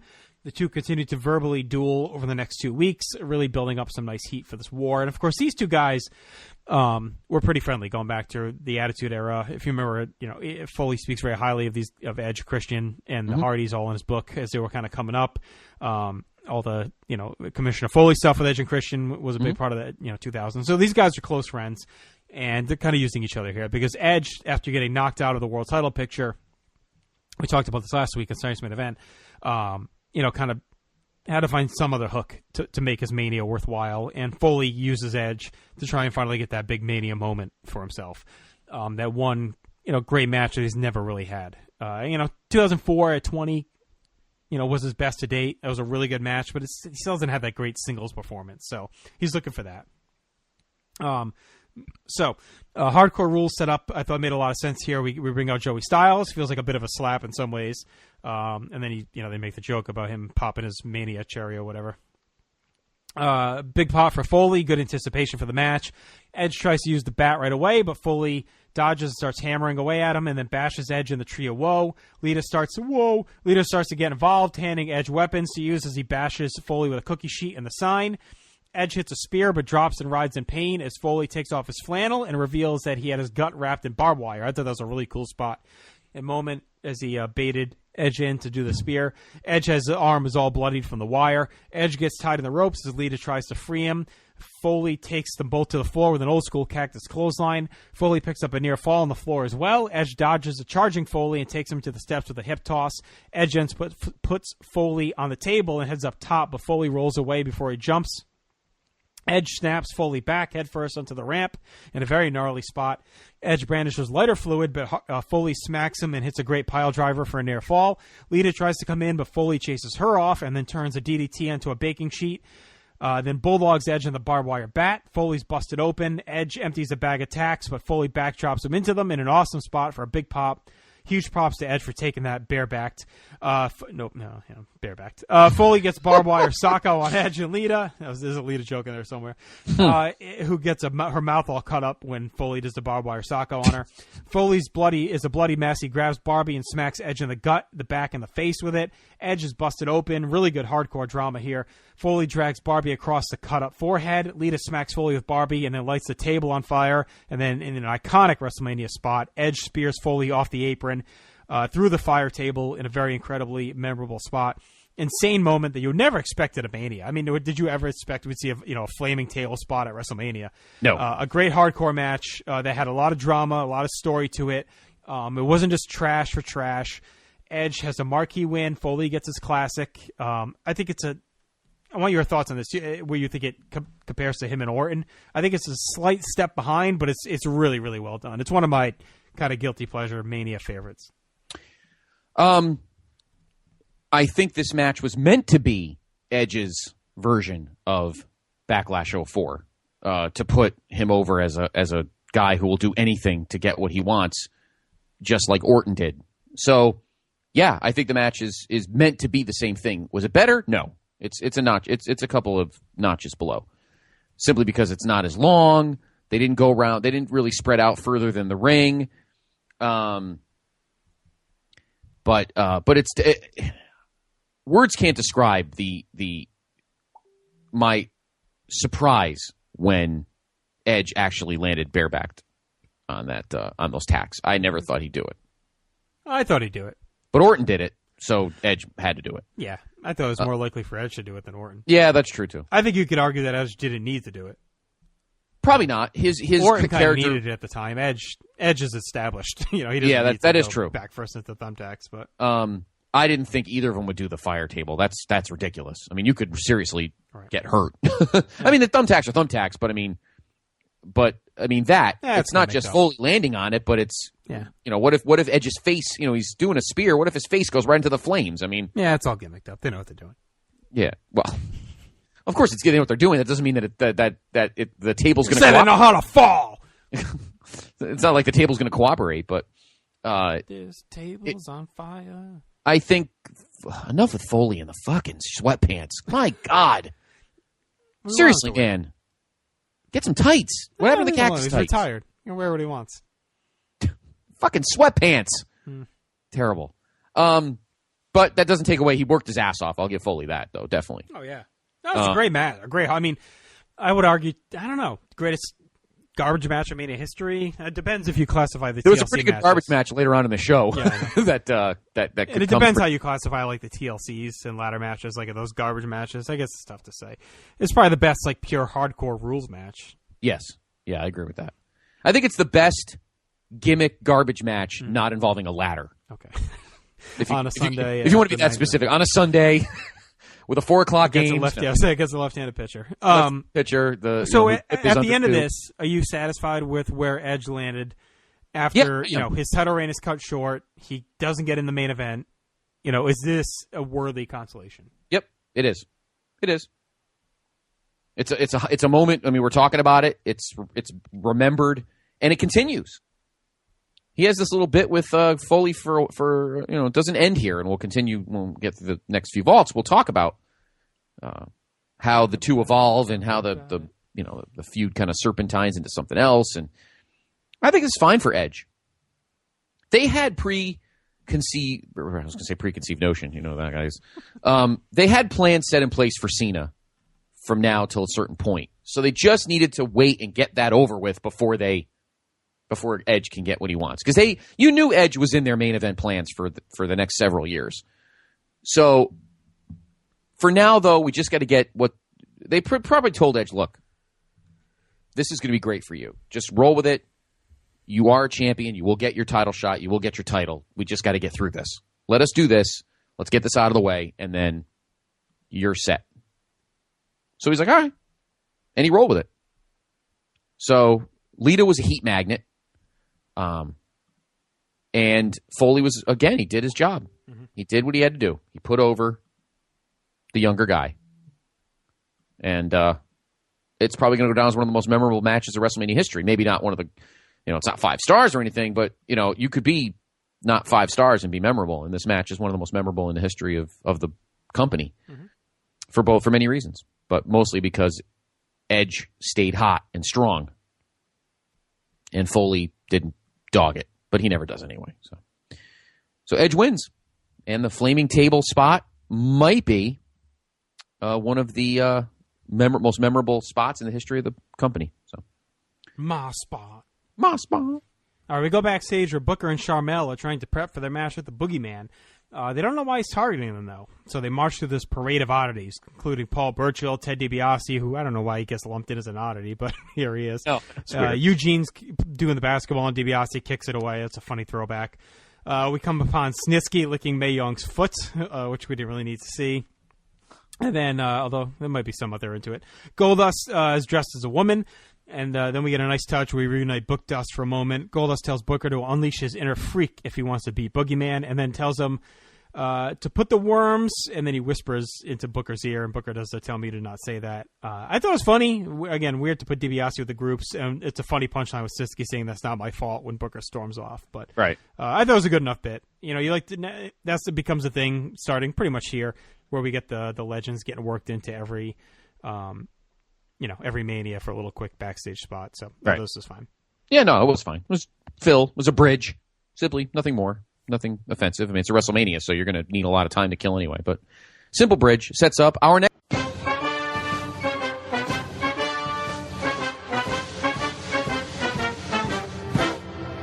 Hey, PTB Nation, it is now time for the Rob Houston Memorial Hacksaw Jim Duggan Update.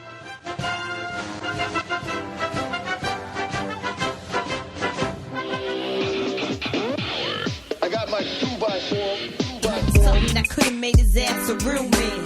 Something I wanted, but I never was pushy. The motherfucker never ate my pussy. Vincent Kennedy McMahon Jr. here with the Hacksaw Jim Duggan update. In March 2006, Jim Duggan was injecting Snitsky with HGH in the back room of the bathroom in the warehouse. Vince, cease and desist. I'm sorry to Brad barge Woodling, this isn't about me funding wrestling with words, is it? No, I'm sorry to barge in. I just watched Camp WWE. Well, 7 minutes of it at least. Oh, Brad, you didn't watch that show, did you? That's all about catering to the dumbest of the marks, like Papa Hales. Look, I gotta do my homework, but I gotta tell you, Vince, I'm filing an injunction. Their characterization of you, this voiceover they have of you, I mean, that is a direct imitation of the work that we have paid you for a Place to Be Nation. Whoa! What do you mean? That's just a gimmick, Woodling. I mean, what do you mean, Place to Be Nation? This shit's being recorded? I thought I was just talking to my buddy Scott. Who are you, Bubba the fucking Love Sponge? I gotta watch what I say everywhere now? Yes, this is our actual studio. I mean, yes, there's a bed in the corner. Sometimes Scott stays here. Armento's in and out, whatever. Unbelievable. Look, Unbelievable! we have this Anything shit. could happen in the World Wrestling Federation.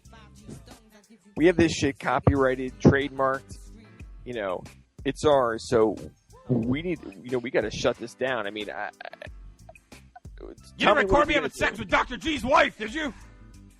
What day was that again? I mean, we kind of go through the tapes, so it's kind of weird. Like, we really roll them only for like 30 days. I want to go back to the 70s where you could bang bitches and do coke off guys' asses with no repercussions. You could do whatever you wanted.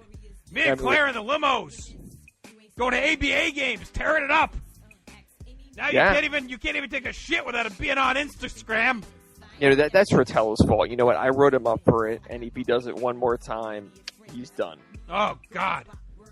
All this social media, you hit on Twitter. You want me to go start a fight?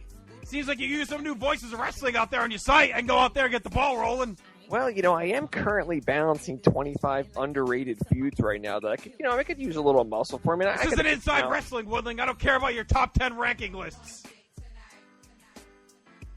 That's fair, Vince. But so listen, I've been paying you. I've been paying your posse. Matt Rotella makes one appearance a year on our show. And that's all you need.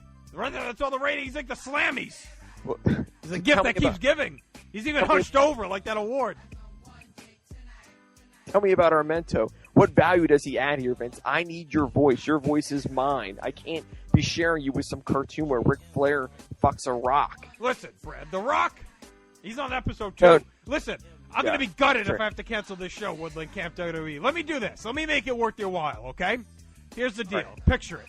Meat Flaps, Knights of Columbus meetings, the Nichols Brothers, Georgia football, Jimmy Rave. That can all be yours. Just sell your site to me, retire, take it easy, go into the old folks' home out in the Riverbend Jewish community home in New York City, and settle down, call it a day, and let me run the ship. Sure. I mean, it sounds nice, but you touched on a couple things here. But what about some type of camping? All right. Just Dustin, not Jeremy. No, both. I don't give a fuck. Tell me, give me something else here, Vince. I'm not ready to retire yet. It's tempting. We get a lot of financial offers. Tell me what you can do with me. You threw a couple things out there. You got Camp WWE. What can we do at Place to Be Nation? How did Jimmy Snuka and Akeem not make that greatest wrestler ever thing? I did see that. You're selective with what murderers you put on the list? Is that true? Yeah, I mean, I think that's true. I mean, there's certain you tier murderers in different power rankings. All right. Listen. Yeah. Here's what we're gonna do. We're gonna meet in the middle, okay? We're gonna keep Camp WWE on the air. I'm not gonna breach my contract with you and your boys. What we're gonna do is we're gonna create a second show just to air on PlaceToBeNation.com called Camp PTBN. How's that sound? Oh, I like it. So you're talking like I could have like little Chad Campbell goes to summer camp. Little Jordan Duncan. Scott Griscola, Jesus Camp. It's all there. Okay, all right. There's some ideas here. All right, keep going. What do you think? Well, I already got a theme song, and I think I sent it over to your office earlier. You may not know what it was, but I think we should just sing it and show how we're unified. It's completely unique to this show. It's we can agree this is brand new material, not stolen from anywhere. What do you say we sing it? All right, let me check the fax machine since it obviously has to be where you sent this since it was. Whatever. Okay. Yep. All right. Let's do this.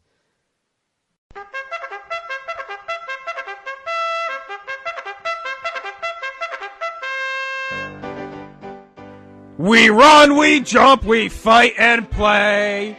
We do blow and bow to trips. But the things that last forever are our championships. Camp PTBN. We hold you in our hearts. And when we think about you, it makes me want to parve. It's I hope we never part. Now get it right or pay the price. Now we will share a lifetime of nonsense from Dr. G. By the lakes of downtown Brooklyn, made worse by Scotty C. Camp PTBN, we hold you in our hearts. And when we think about... this bit fell apart. Think PTBN, speak PTBN, live PTBN, Armento! See? Now that's completely new and original. You never hear anything like that anywhere. I've never heard it before. I mean, truthfully, it sounds good to me. I mean, I think we could even write 4 or 5 additional verses, and we get creative again. But Vince, I'm digging this. Oh, it'd be the first time you're creative with anything. Ripping off old 4-1 Mania, I list ideas and everything else you got going on. Yeah, okay, maybe guilty on that one. All right, you got me, bud.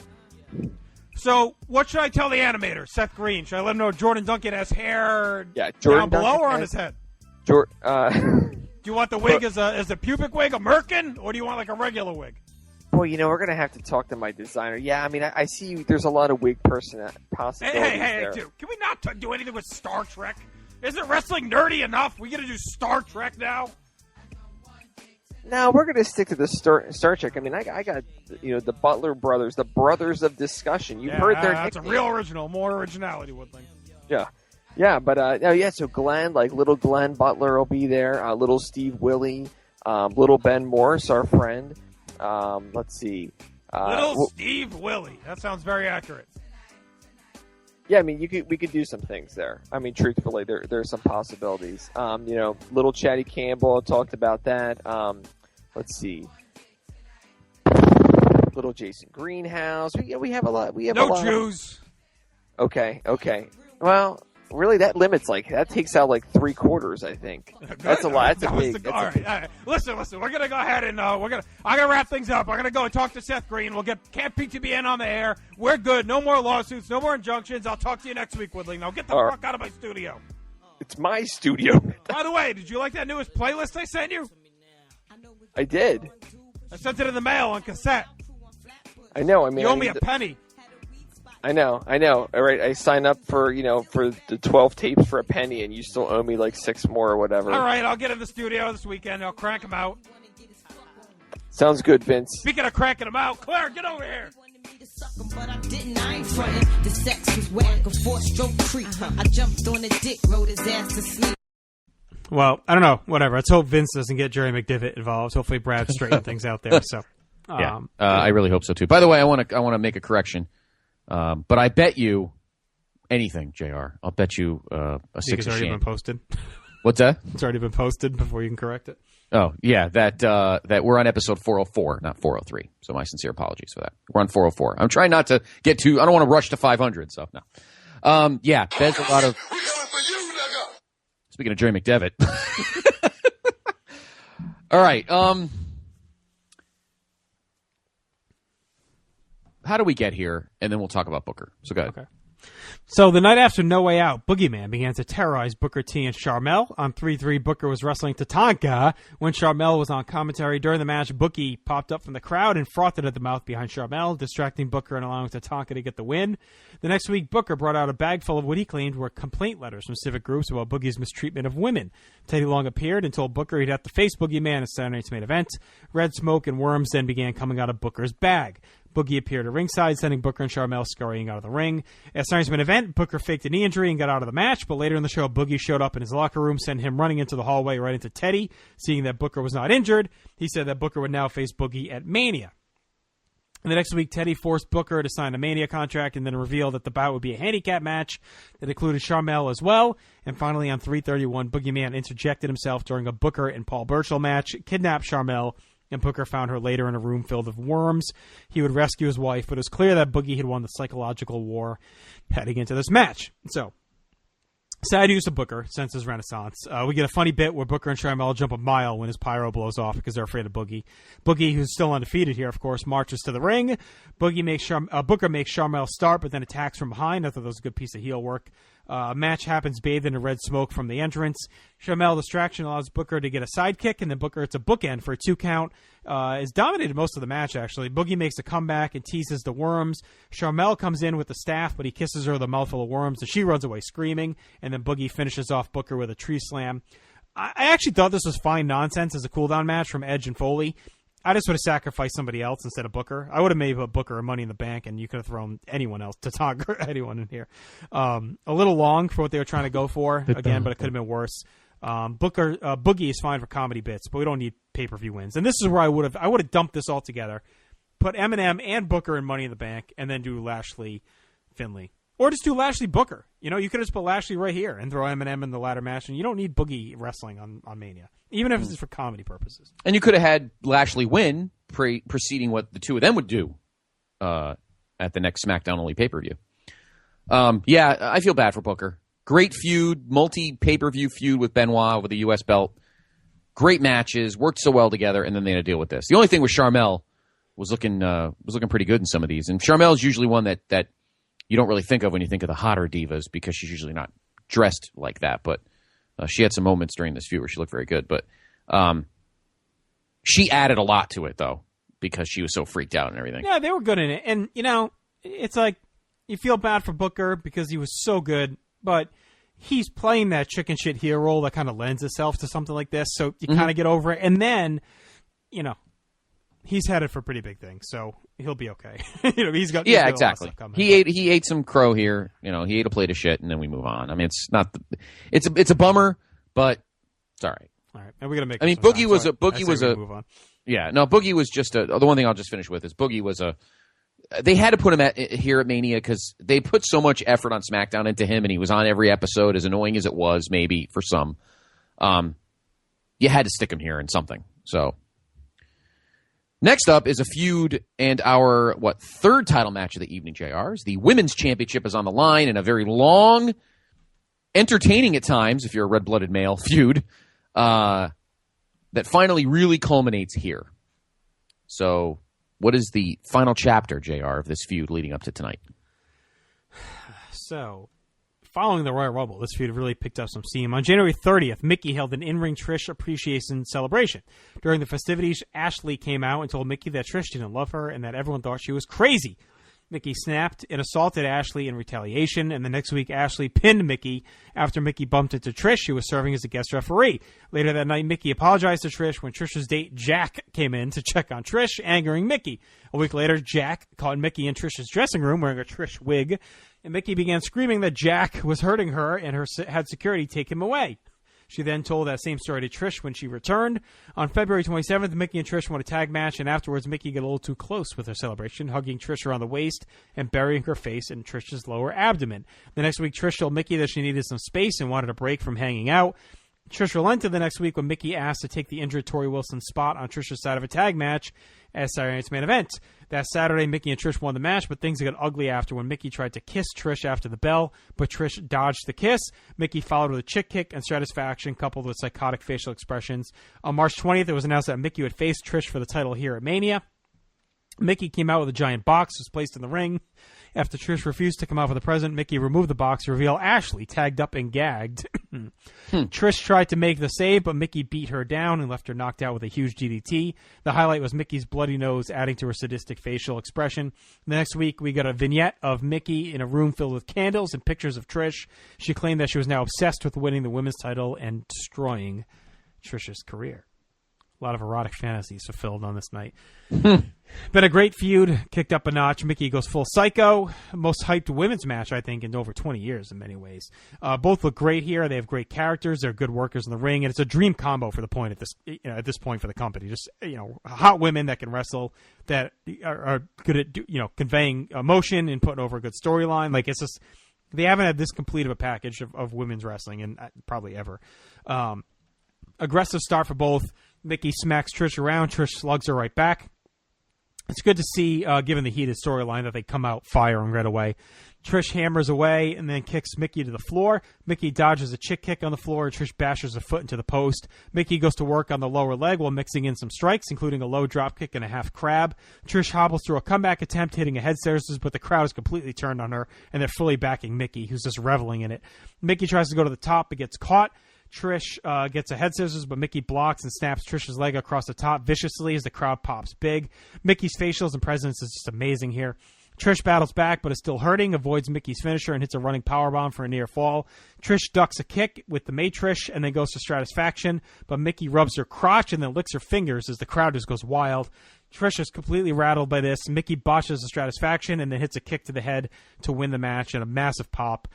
Great match. I think Mickie has busted her ass and easily deserved this win in this moment. The best Mania women's match to date by far. I mean, what is the other option, I guess, is, Leilani Kai and Winnie Richter. I mean, it passes that, I think, and I can't think of anything else that would even give it a run. Great payoff due to a well-done story.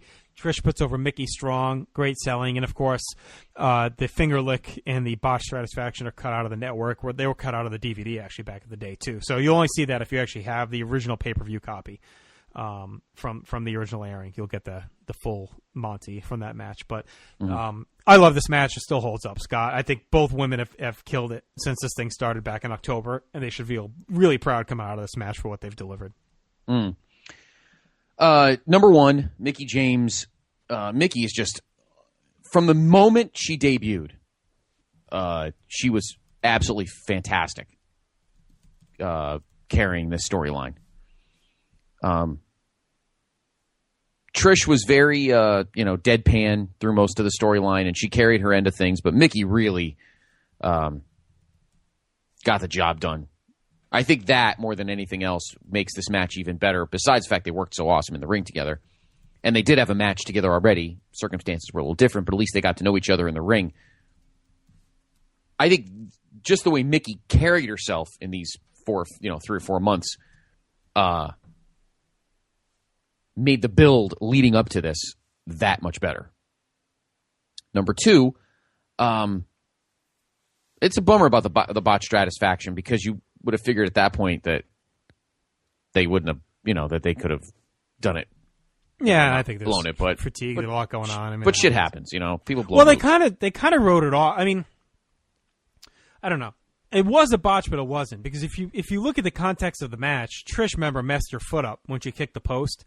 Mm-hmm. So the argument could be that she was selling the leg, and her leg collapsed during it. And I don't think they put that over well enough in commentary. So they end up cutting it out and treating it like a botch. I don't know if it really was. That might have been the planned move. Might have been the planned move, sure. They were too crisp to do that. So, and number three,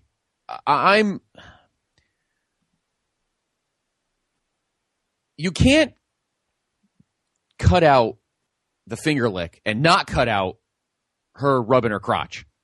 They kind of go hand in hand. They cut out both, didn't they? No, the crotch rub was on the network. Yeah. Was it? I thought they kind of like... No, they did the crotch rub. When Trish dropped her, instead of going to the camera shot of her licking her fingers, they do a crowd shot. And then when they go back to Mickie, she's smiling like, I think I got the crowd pumped on that one. But the way the crowd turns halfway through is amazing. They just they are all Mickie for the back end of that match, and she fed off it greatly. I mean, she really played it up. Yep, she did. No, she might be one of the unspoken MVPs of this night. Mm-hmm. I mean, she knew how to... I don't think it's even unspoken. It was very spoken. I mean, I think this is one of the matches most people remember, which speaks to how great it was, too, that when you think of this Mania, you think of the women's title match. Yep, I agree 100%. It was a big deal. And, 400-something days. I mean, she was the longest reigning champion of any of the belt holders. Not longer than me, baby. Fabulous Moolah. That's right. The Mickie only James, one difference is that Trish wasn't whoring out all the other women on the roster to keep her position. Yes. So there you go. Mickie James is your new women's champion in a pretty awesome match. 3.5 stars, which for, if you're ranking strictly women's matches, 3.5 is pretty damn good. And we'll see how this feud progresses, with now the shoe on the other foot, and Mickie is the chasee and Trish the chaser. So we go backstage where Vincent Kennedy McMahon, fucking ridiculous, looking quite overtanned and juiced. He looks like a shoe. Absurd levels, just juiced. I mean, he's ridiculous, busting out of his skin. He makes the rest of the family pray, and he runs down Vince. He runs down Shawn Michaels, of course, and he gets the great line: "God, I don't like you, and you don't like me." Great start to the prayer. So I like the way the McMahon interplay has been through this feud. We'll talk about it more, actually at our next show in a little bit. Even 10 years ago. And I understand she was pregnant. I get that. Mm-hmm. Even 10 years ago, Stephanie looked ridiculously different than she even does now. She was in kind of that in-between phase, but obviously she was pregnant. So, and it's amazing now, 10 years later, how young even Shane was. I know 10 years, it seems like a long time, and it doesn't seem like a long time at the same time. But Shane just seems so young compared to what we see him now. But that whole segment was ridiculously awkward. More on Vince later. Indeed. Next up, our annual match of The Streak which was talked about a lot in this build. How did we get here? On 3-3, The Undertaker received a world title rematch against Kurt Angle. After 24 minutes of action, it looked like Taker was poised to win, but Mark Henry and Daivari interfered and cost Taker the match. After the bell, Henry knocked Taker to the floor and crushed him with a splash through the announce table. The next week, Henry claimed that Taker had stolen his title rematch and that Angle only remained champion because of him. Later that night, Henry put Angle through the announce table with a splash as well. After he did, Undertaker's music hit and a challenge for a WrestleMania casket match was issued into the arena. On Saturday's main event, Henry and Daivari were cutting a promo, but were interrupted by Undertaker and a cadre of druids that wheeled a casket to ringside. Taker fought Henry off and proceeded to tombstone Daivari on top of the casket. The assault would knock Daivari out of Mania, and on 324, Henry would defeat Angle in a non-title match thanks to some accidental interference from Rey Mysterio. He then warned Taker that he was going to end his streak. Finally, on 331, Henry delivered a promo inside the ring, which was decorated as a church, and ran through all the men that had failed to end the streak, claiming he'd be the one to get the job done. And yes, Scott, you're right. Probably the first time it's really the focus of a storyline. Mm-hmm. We saw it a little bit with Orton talking about it, and I don't think it doesn't become the storyline. I think we talked about this last week. It doesn't become the storyline for a couple of years, but it's part of the storyline for kind of the first time. Yes. No, it definitely is. It definitely is. So after a little bit of an aberration, we're back to the old school, Taker matches against the big monsters. Henry settled into the final role after the January fiasco. Had Daivari managing him, but of course not here. First ever casket match in Mania history, by the way, which is kind of weird. You'd think they would have had one before this point. I know. Yeah, I know, right? They had him for all the other big. There's been a Rumble one, a SummerSlam one, and a Survivor Series one. So they have all the big four covered now. Henry attacks with the bell and clubs away using his power offense. Taker makes a quick comeback but gets knocked outside and rams into the steps. Henry continues his methodical assault and gets the first attempt at the casket, but Taker blocks and battles back into the ring. Taker comes back and tries to work the shoulder and goes old school, but Henry fights him off and tries to squash Taker on the ropes, but Taker dodges and Henry slides right into the casket where the two battle and trade blows. Neither man gains an advantage, and they end up back inside the ring. Henry regains control and takes the fight to Taker, dropping him with a power slam, but forgetting there are no pins. Henry kicks Taker into the casket, but he fights right back out. Henry shoves Taker into the corner and mounts him, but Taker staggers out with the last ride. Henry gets dumped to the floor, and Taker hits his usual crazy awesome spot with a tope over the top and the casket into Henry. A wild spot there that could have really ended ugly if they didn't hit it right. Back inside, Taker hits a tombstone and rolls Henry into the casket for the win. Not bad. Now one of Taker's better bouts. It had some feisty moments mixed in. Henry gave it a go, but only the final couple of minutes were really good. Taker now 14-0, and he intimates that he wants back into the world title picture. Again, it's in the bottom third of Taker matches, but it's not terrible. It's not like Bundy level, or whatever, Gonzalez level. No. 3 points. Number one, Taker looked in great shape here, and I like that he ditched the leather pants and did like the whole I don't say unitard, but like the full tights. I mean, he looked in great shape. Number two, I have to give a lot of credit to Mark Henry, and I think in his 10th year in the company, I think he finally feels like I'm not the laughing stock of this company. All the jokes that have been over the years is that he's fat and he always gets hurt. But I feel like since he came back from the injury, this last injury, in late 04, I guess, or early 05. Yeah. He's finally taken seriously and can be a legit threat to people, and you could have big feuds. And this is a big moment for Mark Henry in his career at this point. I mean, when was his last Mania appearance? He wasn't at 21. Was he even at 20? When was his last Mania appearance? No, he got hurt right before 20. Wasn't that when he was supposed to fight Hardy? Yeah, he was with. Oh no, that was 21. And all that. Oh, was that 20? I don't know. There was one time. It was 20 where you're supposed to fight Hardy. I thought, and they both got left off the card. Yeah. Well, during the whole thugging and bugging. But when was the last time? 16. Was he at 16? Guess? I don't think he even wrestled there, did he? Has he ever been in a Mania? That's what I'm saying. Oh my God. This might be his Mania debut. No, he had to have been in the Battle Royal at 15, the tag one. Yeah, maybe. That was on the pre-show. Oh, wow. This may be his first actual on-screen WrestleMania appearance. So I'm saying. Yeah. That is fucking crazy. He's been with the company 10 years. Isn't that wild? Right, he wasn't at was he on the Nation's team against LOD and Ahmed? He wasn't in the Battle Royal either. Oh, okay. No, he was not on the Nation's team. He wasn't on the Nation's team. He 14? He didn't join the Nation until 98. Oh, yeah, right. He wasn't at 14. No. He wasn't at 15. I mean, isn't this bonkers? He's been with the company 10 years. And this is his first Mania. Isn't that, I mean, it's ridiculous when you think about it. Yeah, unless he's in the 16. Is he in the 16 Battle Royal? The hardcore Battle Royal? I don't think so. Well, will you look that up? I'll continue my comments. He was not. This has to be his first Mania.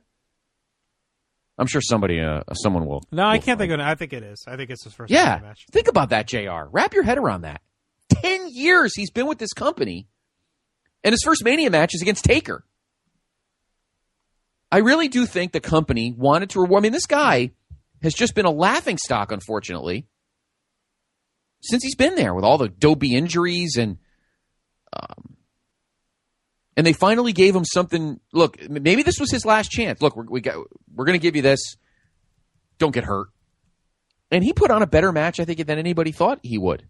I'm watching this match today, and I'm like, this really isn't that bad.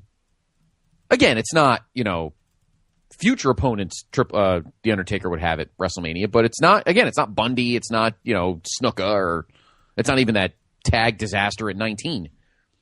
I mean, this is pretty good. Mm-hmm. Comparatively. No, it's not pretty good. Well, comparatively speaking, no, it's not bad. Sure. Could have been worse. Yeah. So that's my second point. Kudos to Mark Henry. And number 3, the streak. It's not. They're not beating you over the head with it yet, but now they're realizing, 14-0, maybe something we should probably start utilizing, and they do. So I like this match. Again, comparatively speaking, as compared to other Taker matches, it's really not bad. But the Undertaker's streak now at 14-0, which does, compared to the other matches on the streak, I mean, what's it better than? Bundy, Snuka, Gonzalez, maybe that's it. Sid, Jake, it's better. No, Jake is probably better. Yeah, Sid. Sid that's probably on par with Sid, but you don't get the title. It's not better than both Kanes and both Kane. I mean, if Kane at 14 is really good. Kane at 20 is. What is the best Taker match to this point? I probably remember to ask you this at every Mania Vault. What is the best Taker Mania match to this point? Flair? Either Flair or Orton. Or maybe Triple H? No. Flair or Orton. Yeah, Triple H's. Yeah, those are probably the top 3. With the Diesel one kind of, and Kane wrapping out the top 5. Yeah. I still love the Diesel match to this point. It's a great match. Different Taker, though. Go back and listen to WrestleMania 12 to hear about that. Let's move on. Yeah. All right, next up, a guy who's just as old as it seems like than most of these WrestleManias.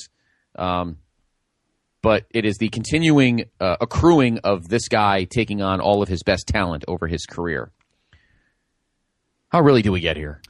On January 30th, Shawn Michaels confronted Vince McMahon about Shane costing him the Royal Rumble match, challenging him to a fight. Vince refused to fight, but dared Shawn to hit him with the caveat that Vince would fire him upon contact. As Shawn was distracted, Shane assaulted him with a chair. And on 2/6, Vince called out Shawn about a threat he made to walk out of WWE.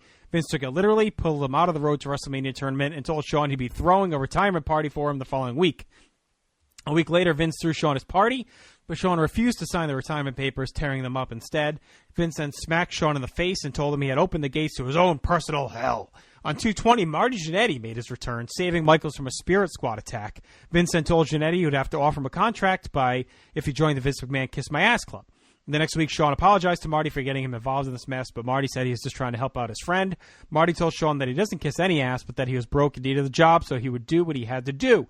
At the end of the night, Marty was in position to kiss Vince's ass, but he couldn't do it and asked if there was another way. Vince told him he would take the Master Lock challenge instead. So Masters took the Master Lock and then forced Marty towards Vince's ass, but Shawn made the save. Shawn took out Masters, but Shane slid in and smacked Shawn with a chair. Vince told Shawn that he would face Shane at Saturday's main event, and Shane picked up the unconscious Shawn and made him kiss Vince's ass. A week later, Shawn jumped to bragging Vince to start the show. After security pulled him off, Vince said that Shawn would face Shane in a street fight at Saturday's main event and a regular match that night as well. Later in the show, a pregnant Stephanie McMahon appeared and apologized to Shawn and then faked some pains. As Shawn went to help, Steph laced his water. A few minutes into the match with Shane, Shawn succumbed to the spiked water and collapsed. Shane easily pinned him, and Vince subsequently did the same.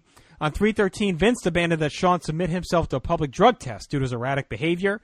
Vince told Shawn that he would forfeit his Saturday's main event match if he failed. Shawn instead went behind a partition and pissed in the cup, but instead of handing it to the doctor, he threw it on Vince and Shane.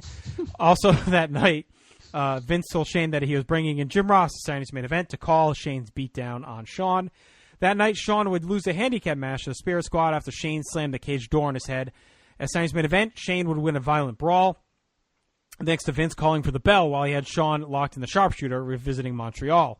That week on Raw, Vince and Shane hilariously marched to the ring as balloons and confetti filled the air with a jazz band playing when the Saints go marching in. Vince announced that he and Shawn would compete in a no-holds-barred match at Mania. Shawn later wrestled Shane and Triple H for no contest when John Cena got involved to help out. On 3/27, Michaels faced Triple H, but things got ugly again after he got hit with a pedigree and a sledgehammer. After Vince got involved, he would receive another brutal sledgehammer shot to end the show. This is Vince's first pay-per-view match since defeating Undertaker, Survivor Series 2003. So he's been off for a while. Of course, part of that was the quad tear. Part of it was kind of the focusing on the young guys throughout 2004. So his first match here. Jannetty was actually set to stick around and continue alongside Shawn in this feud, with rumors sparking that he would even turn on Shawn to feud with him. Before the angle could continue, Marty was cut loose and things were rewritten. Marty later revealed his probation agreement prevented him from traveling to Birmingham, Alabama that week for Raw. Vince decided they couldn't take any chances with these issues cropping up and let Marty go. And poor Marty, just the constant victim of circumstance throughout his career. Yep. Most of it self-inflicted, but still. And, of course, we already covered all the Bret Hart stuff, so we don't have to touch on that. So before we get to the match, what did you think of the build? Because I actually thought it was pretty well done. It was intense, and it was a lot. I mean, they covered a lot of bases. And Vince I got an opinion about Vince as part of my points for my comments, but it was very detailed. It was very you could tell they put a lot of work into it to make sure it made sense and to really create something special for the show and to give it a lot of shine. So I was impressed. I actually enjoyed the build. The whole throwing piss in their face was pretty funny. Typical them. But I enjoyed it. I thought the build was good. I thought it was well written. It was detailed. They used every, minute of Raw that they needed to do it. So I enjoyed it. It was a good build to get to this point. Big time. Yeah. No, they did a pretty good job with what they had to work with. Vince is really firing it up. And I we talked about this Science Man event. I like when him and Shane work together. I do too. I think it's a good pairing, and Shawn really played into it well. I like that they used a lot of reality in the feud. Shawn's erratic behavior, Jannetty's financial problems. They've really brought a lot of realism to it. So yes, I think they had to. So of course, this all started when Shawn told Vince to get over Montreal. Of course, the hope was that Bret would take part, but he declined. Vince has hounded Michaels, made him miserable, bloodied him up wherever he could. Spirit Squad, of course, had taken part in this whole stuff as well. Good hype going in, as both always deliver at Mania, even though they promised it would not be 5 stars. You knew they'd probably go out there and give some sort of entertaining match. Vince has completely gone off the rails, egomaniacal, including his absurd magazine cover that we see here for the Muscle and Fitness, where he's just ridiculously jacked up. He brings out the big blown-up version of it here. McMahon's first pay-per-view in a long time, like we talked about. Michaels is very focused as he enters a rare occasion where we're not getting an in-ring classic. JR said he was brought back specifically by Vince to call these matches.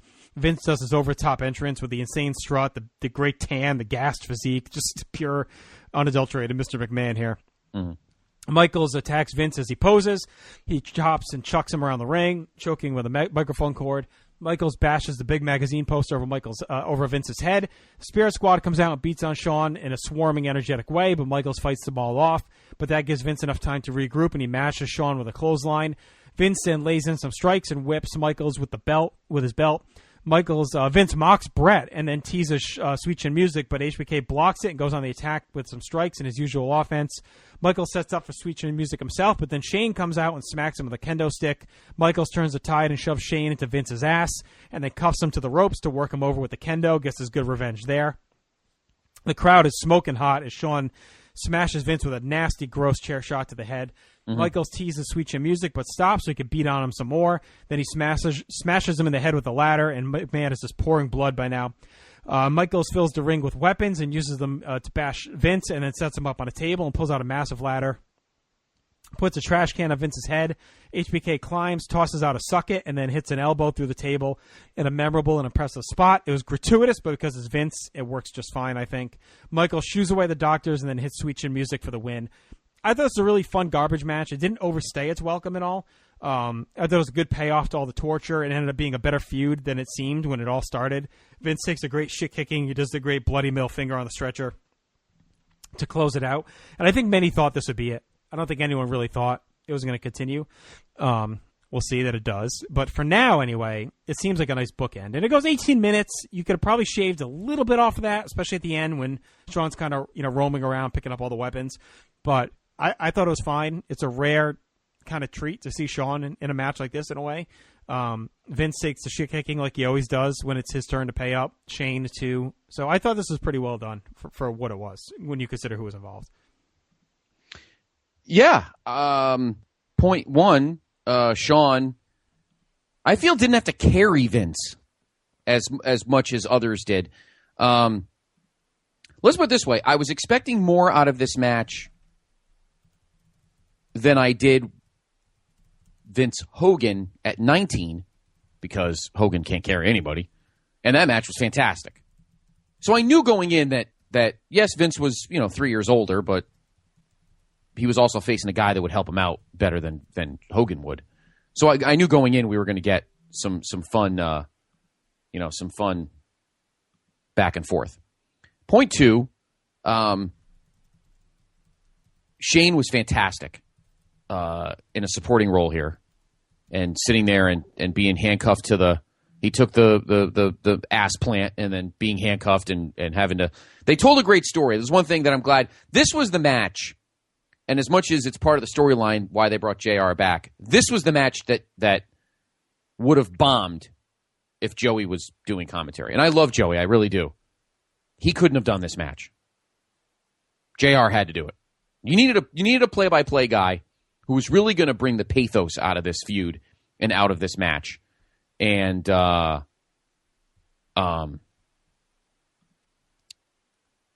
he does that. Yeah, he does. So the story needed to be told by him. He's a little over the top, but when you think of all the anger and the fuel there from what Vince did to him in the fall, yeah, Dr. Heine and all that. It makes exactly. a lot of sense. Yeah, I agree. Yeah, it does. It does. And number three, let me ask you this: Is Vince at his how do I word it? Is Vince at his most sadistic, storyline wise, and maybe creative wise than he ever was before? We talked earlier, and I'm not going to belabor it again, but we talked about the whole blackmailing Bret by going to the Hall of Fame where we're going to do a hit piece on you. Yes, I think he is completely over the top and gone. Literally, 5 months after Eddie Guerrero dies, and he is ridiculous. Yeah. Yeah, I think he's off his and he's on Muscle and Fitness, which is even double ridiculous. They're pretty much promoting the fact that he jacked himself up with roids to get ready for this match. It's embarrassing. I think it's clear that he's off his rocker at this point. I think it happened in the fall with the move back to USA, and I think he's just gone. I mean, him being back on TV doing this angle, I think he's definitely at his probably near most sadistic, maybe since some of the stuff in '99 with the higher power and all that stuff. I mean, this is some of the closest I can think of as far as him being just crazy. And backstage is probably the most absurd he's been since like the '80s when he was really over the top. I don't know. But yeah, he's definitely gone. I mean, he's gone. But, he does what he always does. He shows ass here and takes a shit kicking. Yeah, and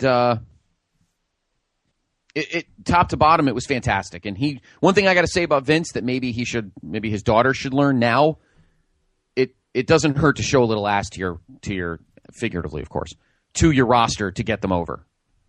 And to Vince's credit, except Taker at Survivor Series 03, but that was more for storyline purposes, every guy he's ever faced in a match at on the big stage, he's put them over. And pretty good, too. I mean, Shawn pretty much did whatever he wanted with him in that match. So I'll give credit to Vince for that. And this, I think, bonkers phase lasts pretty much into 07. And we'll go through that. But this isn't the last that Vince acts like he's completely on another time zone. So Shawn Michaels wins the no-holds-barred match, but Vince, I think the middle finger showed that this feud was not over. Right. Well, yeah. My opinion. I don't think we quite saw the end of it. I mean, maybe Vince just wanted to be a dick, but I don't know. All right, why don't we take a break? Really good show so far, JR. Really has been. I hope a lot of you listening who haven't watched it in a while are getting motivated to maybe pop on the network and put it on. Because to this point, it's probably a better show than you remember it being, and we still have 3 matches left, including our 2 major belt matches, the World Heavyweight Championship and the WWE Championship on the line, and a little eye candy in the middle. But first, many words. Because I'm roided up. Promotional consideration paid for by the following. What's up, everybody? This is Kevin Kelly. Make sure you check out every episode of The Kevin Kelly Show right here on the Place to Be Nation. PlaceToBeNation.com. The Kevin Kelly Show. Every episode is a winner. At least we hope. Place to Be Nation's Justin Rosero here. In addition to the Kevin Kelly Show, we have a ton of great podcasts available to you on iTunes and PlaceToBeNation.com. You can check out Scott Criscuolo and me on the Mothership, the Place to Be podcast, with our famous Vintage Vault pay-per-view reviews.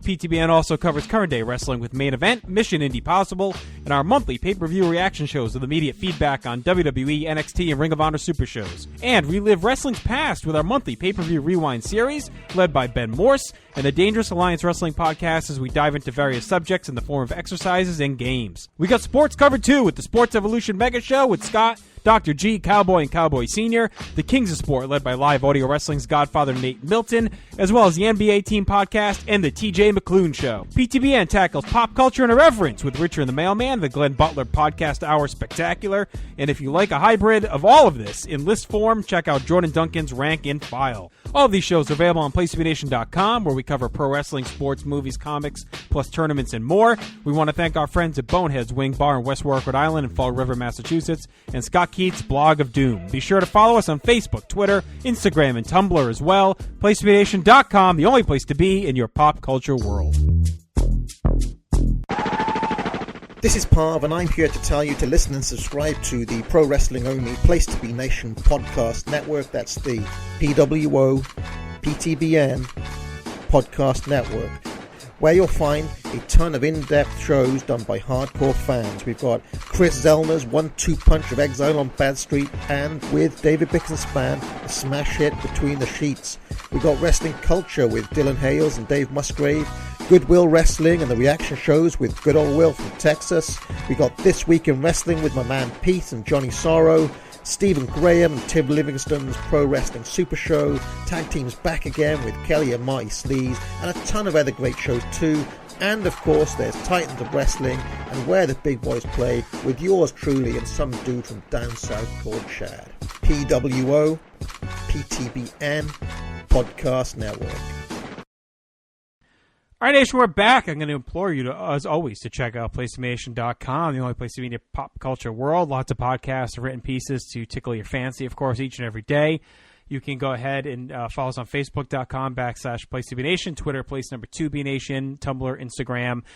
Graduation season coming up, Scott. Communions, confirmations. If you're going to be buying gifts through Amazon, be sure to click that Amazon banner on the right-hand side of PlaceToBeNation.com.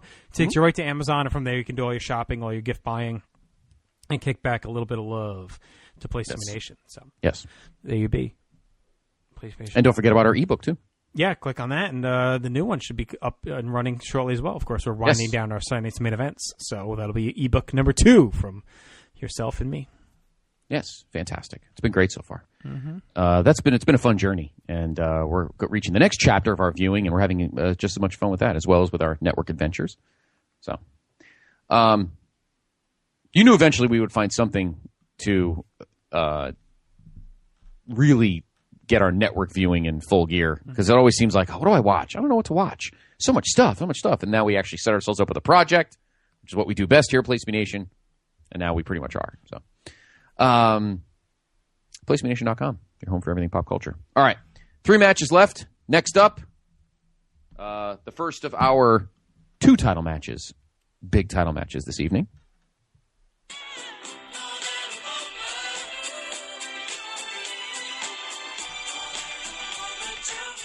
Come on, Bulls!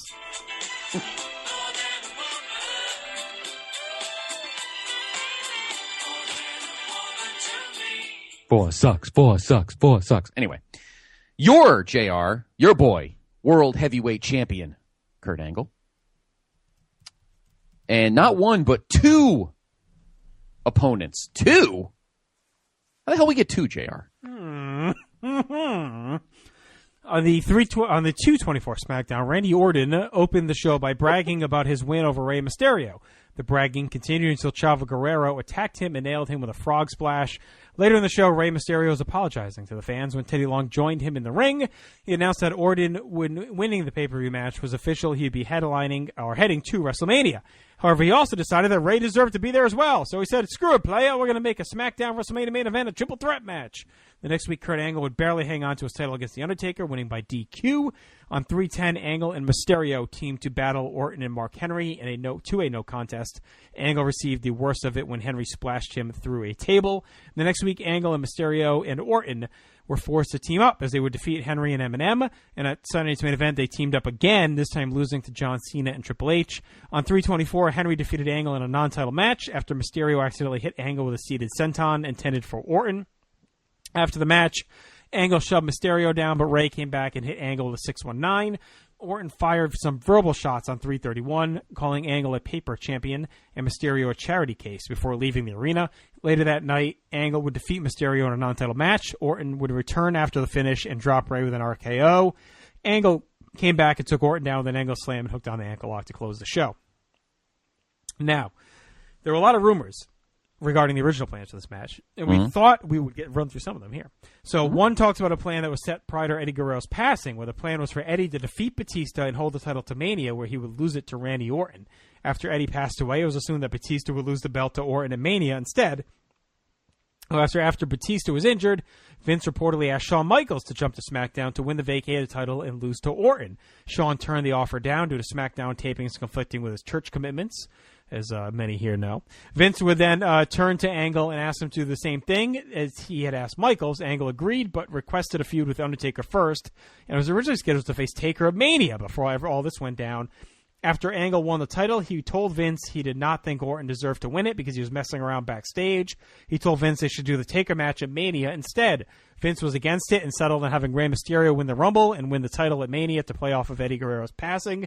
Angle offered to turn heel and feud with Rey because he was adamant not working with Orton at Mania, but Vince forced the triple threat to happen. Angles later said that he lost respect for Michaels because of how he handled this and said he was sick of being a utility guy instead of the main guy. Word began to circulate that Orton was acting up backstage, including calling the Divas cunts, acting childishly, and reportedly brazenly smoking a joint in open to flaunt that he was exempt from the wellness policy. And he said, hey, Tori Wilson, your cunt is in the sink.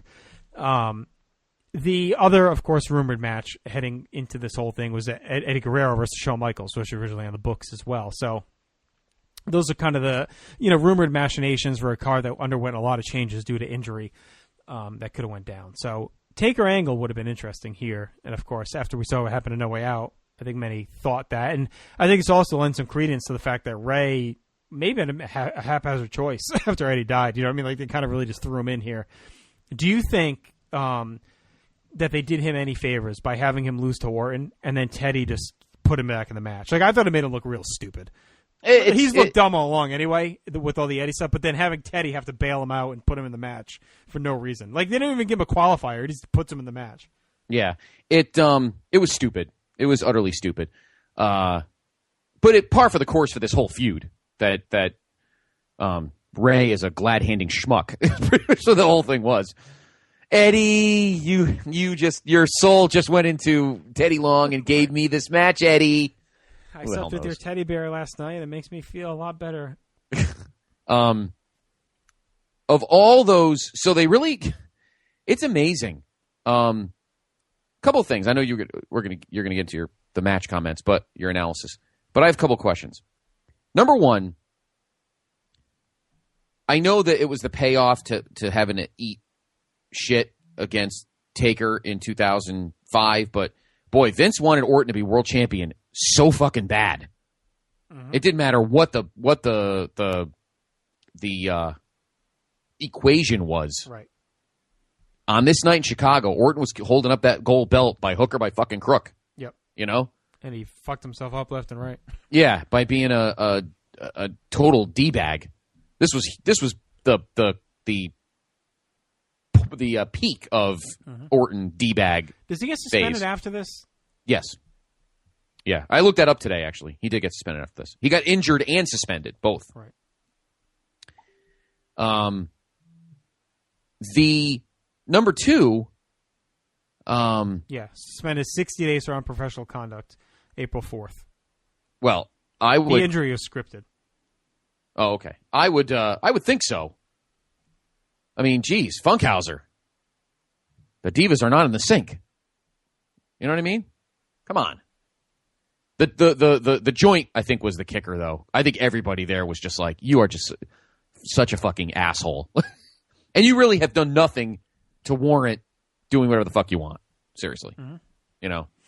So I think that's another reason why I think Vince fell off the rails. He wanted Orton to be champion so bad without realizing he's a fucking asshole. Yeah. You know? It's number two. What is, if anything, I would have been, if I'm Kurt, what do you have to be pissed off about Shawn about?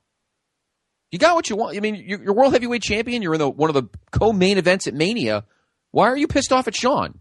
Shawn just gave you this opportunity. What are you so pissed off about? I think he's looking at himself as like a guy that'll sacrifice anything and be this utility player. Where Shawn, it comes off as such a star that he can just reject this shit and not step in to help out the company. It seems like to me that's kind of what he's saying. Do you agree with that? Yeah. I think we've talked about it before a lot of times that Angle never seems to be the guy that gets the rocket. You know, a little bit, we started a little bit around WrestleMania 19, but even then he was just setting up Brock. Like, we haven't really seen him be the guy. He's always kind of the transitional guy. So I could see why he'd be frustrated with all that. But I mean, do you agree with the whole thing? Did Shawn pull a douche move here? Yeah. I understand the church commitments, but you know what? You know, for a 3-month thing to help out the company that's given you a lot throughout your career and giving you a lot of chances, multiple chances, to not say, okay, for 3 months I can go to a different Bible class or bring it on the road or, whatever. Find a way out of it. And did he even have to be on every SmackDown in that time? Could he have worked out a deal to say, I'll be on half of them or 3/4 of them? They could have still worked around it. Right. Yeah, I think it was BS. I think he could have easily taken that, 3 months between, whatever it was, that Battle Royal on SmackDown all the way to Mania and then to switch back to Raw. Who would Vince have faced? Or would that feud not even have happened? Right. Well, Vince might have played a role in this. Whatever. Interesting. Anyway, go ahead. So go ahead. Anyway, that was just a couple things since we were talking about the build I wanted to bring up. But go ahead.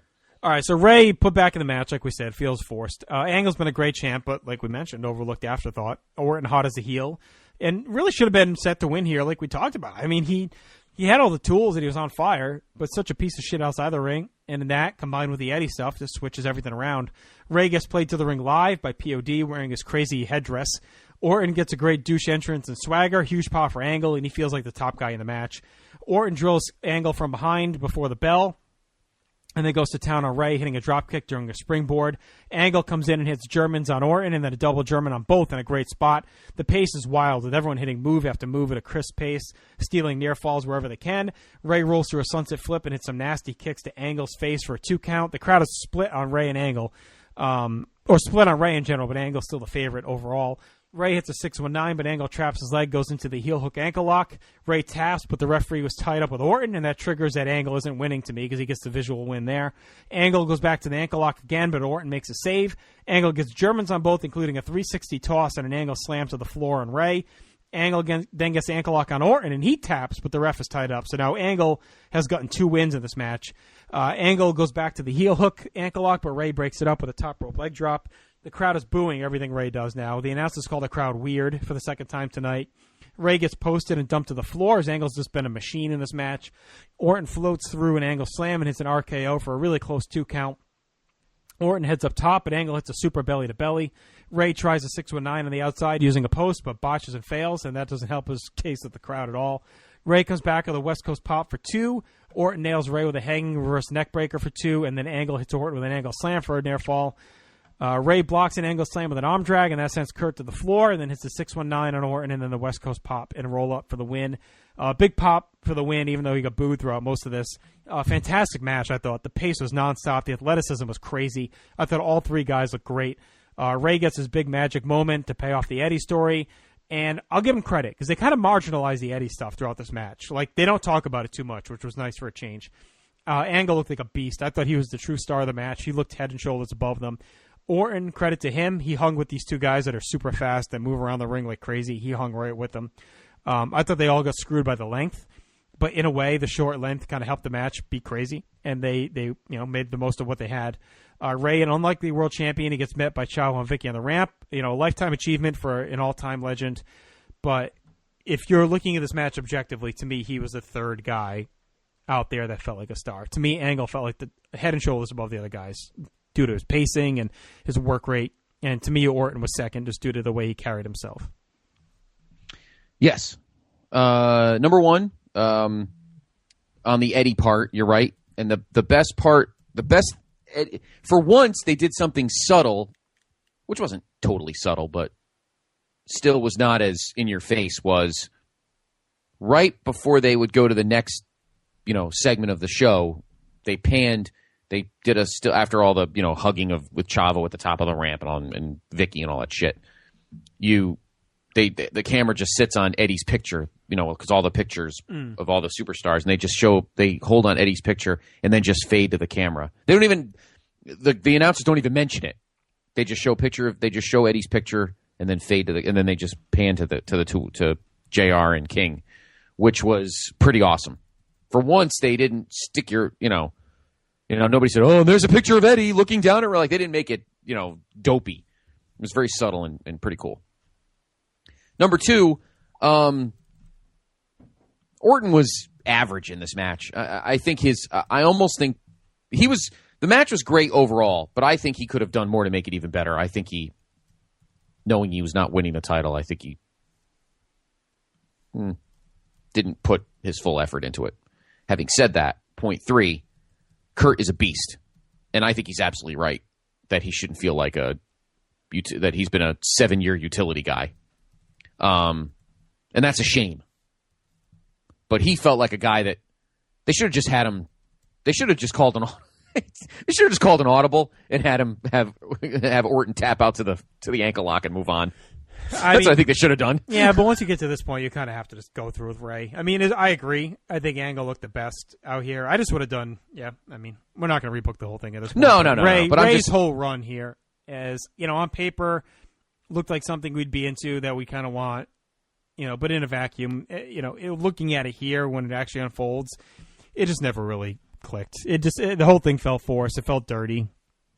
All along the way, Rey never really felt like the fans accepted him. You could tell they resented a lot of it. And even here, the way Teddy shoves him back into the match, he feels outclassed by the other 2 in many ways. It feels all so forced and didn't feel organic at all. If you compare it to like Benoit and Eddie in 2004, it is like, and even Cena and Batista in 2005, like it doesn't feel even close to that. Yeah, because it's obviously, if Eddie's not dead, this isn't happening. Period. Vince would never have given this guy the World Heavyweight title if Eddie Guerrero never died. Period. There's nothing more to say. There's no way to negotiate it. There's no way to work your way around it. Rey Mysterio would never have been World Heavyweight Champion if Eddie had never died, period. Oh, yeah. So that's why the fans resent it. And they treat him as such, as we'll see. Yeah, pretty much, exactly. They treat him like a redheaded stepson. You know, that's pretty much what it is. They treat him like, you know, Ray, we like to fight Hercules. With the Hercules. You know, and an extra added bonus that makes him look like a bigger dumbass. It's like when you were talking about the entrances. Ray, when POD starts singing the song, which that song fucking sucks. Ray comes out like with his stuff on high, and then he goes back, and then we have to wait like another minute, and then he comes out with that ridiculous Chief J Strongbow thing on. Just the whole thing was just so awful. It all felt really forced. It was really terrible. I felt bad for Kurt after watching it again today. I had no sympathy for Orton. He's a douche, and he needed to grow the fuck up. But Kurt, I felt really bad for because he didn't deserve to be a leftover. And by the end, he felt like a leftover, and that sucks because he doesn't deserve it. It doesn't deserve it. I don't deserve this. Watching soap operas, eating frozen bagels. Great for that match. So, it's a fun match for 9.5 minutes, but you're like, all right, fine. Finally, this fucking guy's got the belt. We can stop, we can move on, and maybe he won't hold it long. You know, that kind of thing. But Rey Mysterio is your new World Heavyweight Champion in a pretty good match, but we're just finally glad that the whole storyline's over, and we don't have to talk about it anymore. You would think. We'll see. You would think. We'll hope. All right. Time for a little eye candy and a little spell to go between big-time championship matches, JR. What is this? On February 16th, Candice announced that she'd be gracing the cover of Playboy magazine. On March 6th, Candice unveiled the cover and claimed she was the hottest WWE diva and that her cover was hotter than both the Tories combined. Tori didn't appreciate the comments, told Candice she's being a bitch. Candice apologized, but then she and Victoria assaulted Tori and beat her down, bringing the end of Vince's Devils. On March 13th, Tori cost Victoria a title match, and Trish Stratus and Victoria vowed revenge. Tori was set to team with Trish at Saturday's main event, but she was later found unconscious and was scratched from the match. A week later, it was announced that Tori and Candice would face off in a Playboy pillow fight match at Mania. On March 27th, Tori would team with Trish, defeat Victoria and Candice. So the explosion of Vince's Devils in front of our very eyes. A true time filler, palate cleansing match before forcing Triple H and Cena to kind of go on, in a tough spot following the pacing of that triple threat. Both are really hot here. Tori still has the McGinn dog with her. dancing pillow fight gimmick, at least the pillow fight gimmick added something different with the bed and the ring and everything. Yeah. Tori gets a nice backdrop onto the bed and then throws the mattress on Candice and hops up and down on it. Tori gives Candice a puppy stink face. Tori yanks Candice's dress off to a big pop. Candice gets a modified tarantula in a very sensual spot. Candice cuts off Tori's dress as the match goes on a little bit longer than we needed it to go.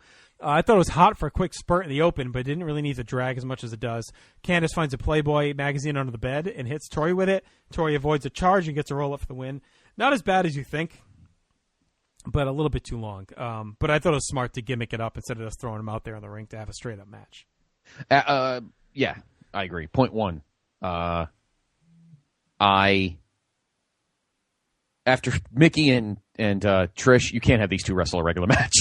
That would have been embarrassing. Point two, they're both hot, so you can just make your own decisions whether you like brunettes or blondes. And point three, I think 352 or whatever, 351 was perfectly fine. Perfect enough of a length. And it was the only time, 4 minutes was pretty much the only time this entire show where the crowd actually took a spell. Yeah. And it's a little bit more palatable with the women's title match anchoring for the women on this show. You know what I mean? So like this wasn't our only exposure. Like they gave the women a big showcase earlier, and this is just kind of, we get a little bit of TNA time filler here. So it's kind of like, all right, whatever. If this is the trade-off, we'll deal with it. Right, exactly. And it's not that bad. It's a typical, useless 5 or 6 minute count intros WrestleMania eye candy moment. Which brings us now to our main event. The WWE Championship on the line. We're flip-flopping belts. Last year, the World Heavyweight Championship was our last match. as it was the year before. Still the same show, though. Yeah. Still Raw. Same show, though, yes. The Raw belt is in the main event. Your champion, of course, John Cena, who has had it since beating Edge at the Royal Rumble. But who's his opponent going to be since Rey Mysterio won the Royal Rumble? Time to play the game.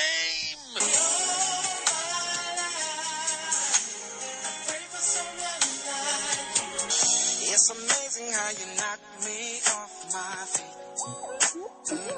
It's tonight, it's the night when two become one. Boy, don't you know you can't escape me? Ooh, darling, 'cause you'll always be my baby.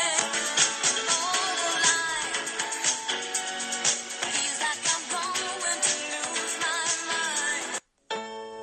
I wonder if she could tell I'm hard right now. Yes, I'll be your wifey. Say you'll be my wifey, girl. Yeah. Love will keep us together. So before you turn and walk away, just let me love you one more time. Feel your heartbeat close to mine. Let me love you all the time, baby, love me.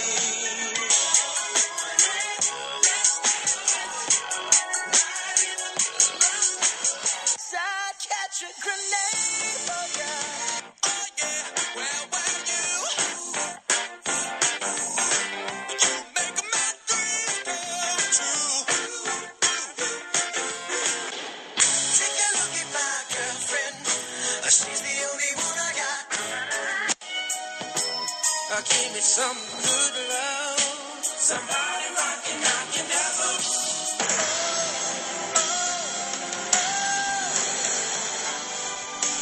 Till that's all last time. Till that's all that's all. And as sweet and strange, only you can change. Learning you were wrong.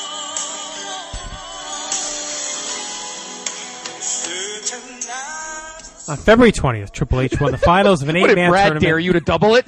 To earn a title match when John Cena at WrestleMania. I need a breather sometimes, you know what I mean? The next week, with the two men had a tense in-ring confrontation in which Triple H derided Cena's title reign as a transitional one, saying he had no chance to beat the game at Mania. Cena retaliated, but it was a confusing retort, as he kept talking about how great Hunter was, basically putting him over as a legend.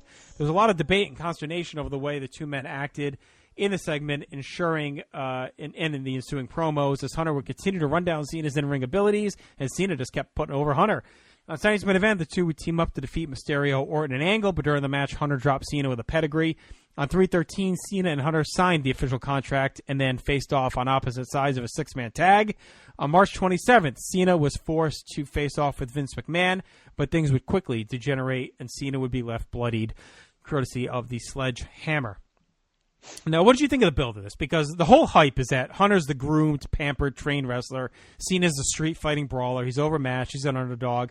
JR even says before the match he expects the crowd to be behind Hunter because he's a traditional wrestler, and they sell it as old school versus new school. So, and they basically say Cena can't hang in a wrestling match, which is weird because they're trying to establish him at this realm.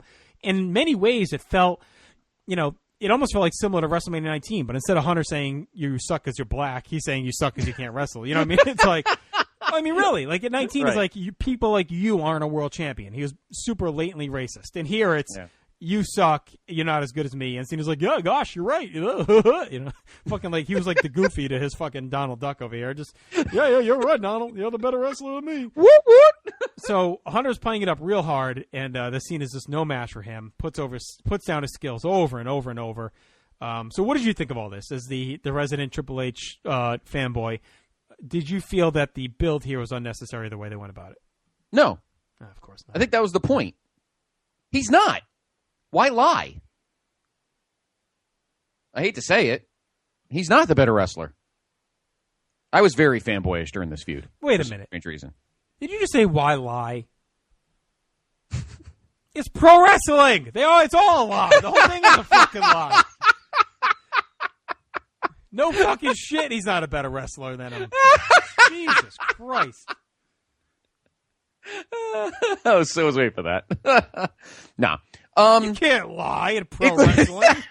What kind of sorcery is this? They should have got Sarah the Soothsayer from TNT. Wait do you get to those episodes? Oh, God. No. In all seriousness, I didn't mind it. I think they went a little overboard with it, but I think the whole premise was that, look, Cena, the fans may fall. Your fans may fall for you for your, hustle, loyalty, respect, and your stupid sneakers and your mustache and your dumb jorts, but you're not better than me. I made a legacy out of being the best, being the game, the king of kings. You've made a legacy out of walking around with ugly T-shirts, an ugly belt, ugly jorts, and I'm going to put you down. No problem with that. Cena being told to eat the shit, all right, that was probably a little much. But in terms of Triple H's approach, I had no problem with it. He's the bad guy. And I think they also knew that he was going to get cheered a lot in this match, so they were trying their best to make sure he didn't.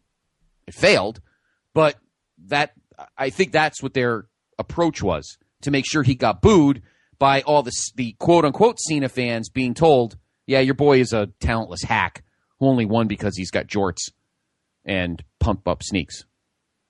So, no, I had no problem with it.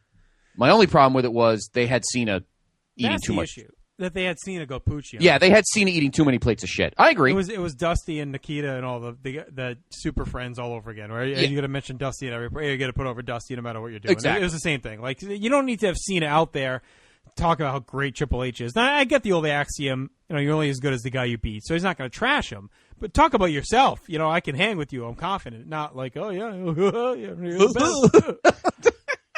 It's like the Three Stooges thing at NWO again. Speaking of cartoons, by the way, a lot of Curious George in this house lately.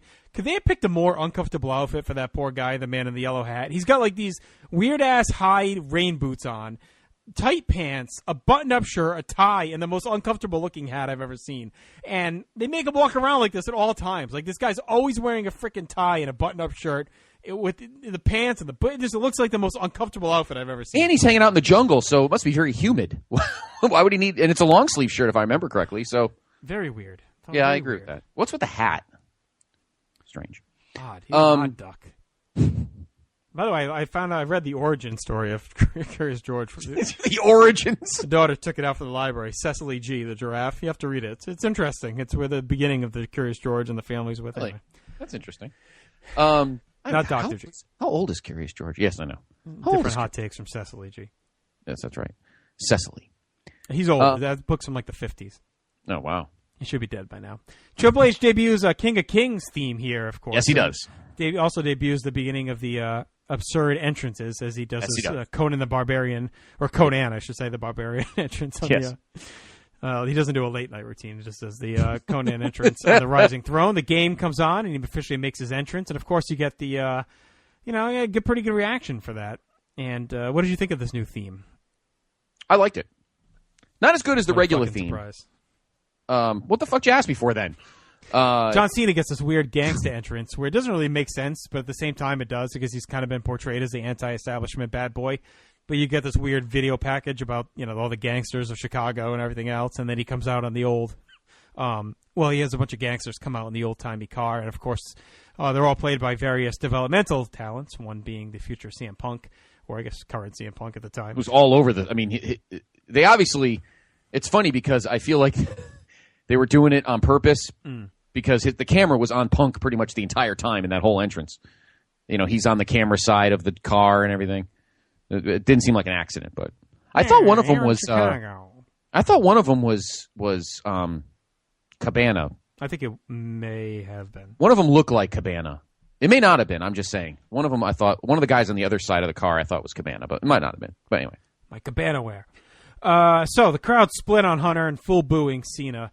Big match build. You get the intros, the feel, the atmosphere. I thought it really felt like if you put this in one of the stadiums later on, I think you'd really get that big Mania feel because it's in this arena. It hits it a little bit, but I think it's underrated. It's like a big time match for them. Hunter works the arm to start, shows off a bit on the mat while he rubs it in place of the cheers. JR wonders if this is all getting to Cena. Cena's rattled. He almost gets an FU, but Hunter's schooling him and drills him with a big right hand. Cena comes back with a flurry of punches and a fisherman suplex for a near fall. Lots of booing. Wild atmosphere. The crowd is just nonstop here. Great, great atmosphere. Chanting and booing Cena no matter what he does. Cena tosses Hunter to the floor, crashing him into the barricade. Cena follows and backdrops Hunter on the grating. Cena takes the fight back to the ring, but he gets caught with a jumping knee and dumped to the floor while Hunter shoves him to the steps. Hunter slows things down and picks Cena apart as the crowd cheers on his moves and upon every impact. Hunter goes to a sleeper and chinlock hybrid, locks it in tight as Cena tries to hang as the crowd is just bearing down on him. Cena powers out and clubs away and then hits a power slam and spinning power bomb. Hunter blocks a loudly booed five-knuckle shuffle into a spine buster. Cena recovers and gets the STFU. Hunter lasts for a while and then gets to the ropes.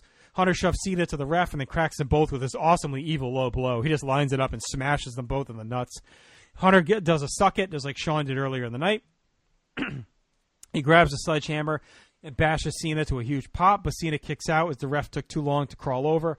Cena blocks a pedigree and hits an FU for a close 2 count, and the crowd is just rabid for Hunter at this point. Cena slips out of another pedigree and gets an STFU for the tap and win. A huge moment for Cena with Hunter tapping clean.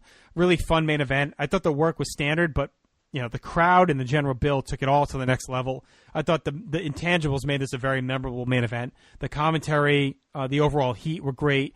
It's Cena's world. I thought, in a way, this is what we didn't get with Booker. With after the awful build with Hunter being so demeaning, we at least pay it off here with Cena beating him clean in the middle of the ring with a submission.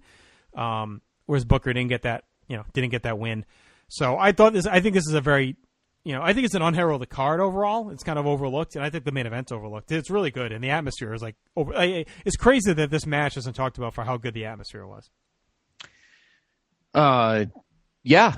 I think, number one, I give a lot of credit to John Cena because this was rabid. You could be a competitor for a very long time and never have to deal with adversity like this. When you go in as a babyface, you expect to have cheers. When you go in as a heel, you expect to get booed.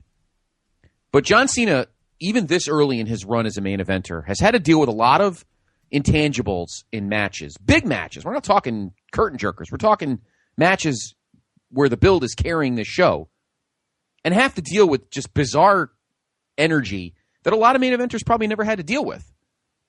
Look at all the greatest baby faces in the history of all of wrestling, not just WWE. I mean, Hogan and Austin and, Dusty.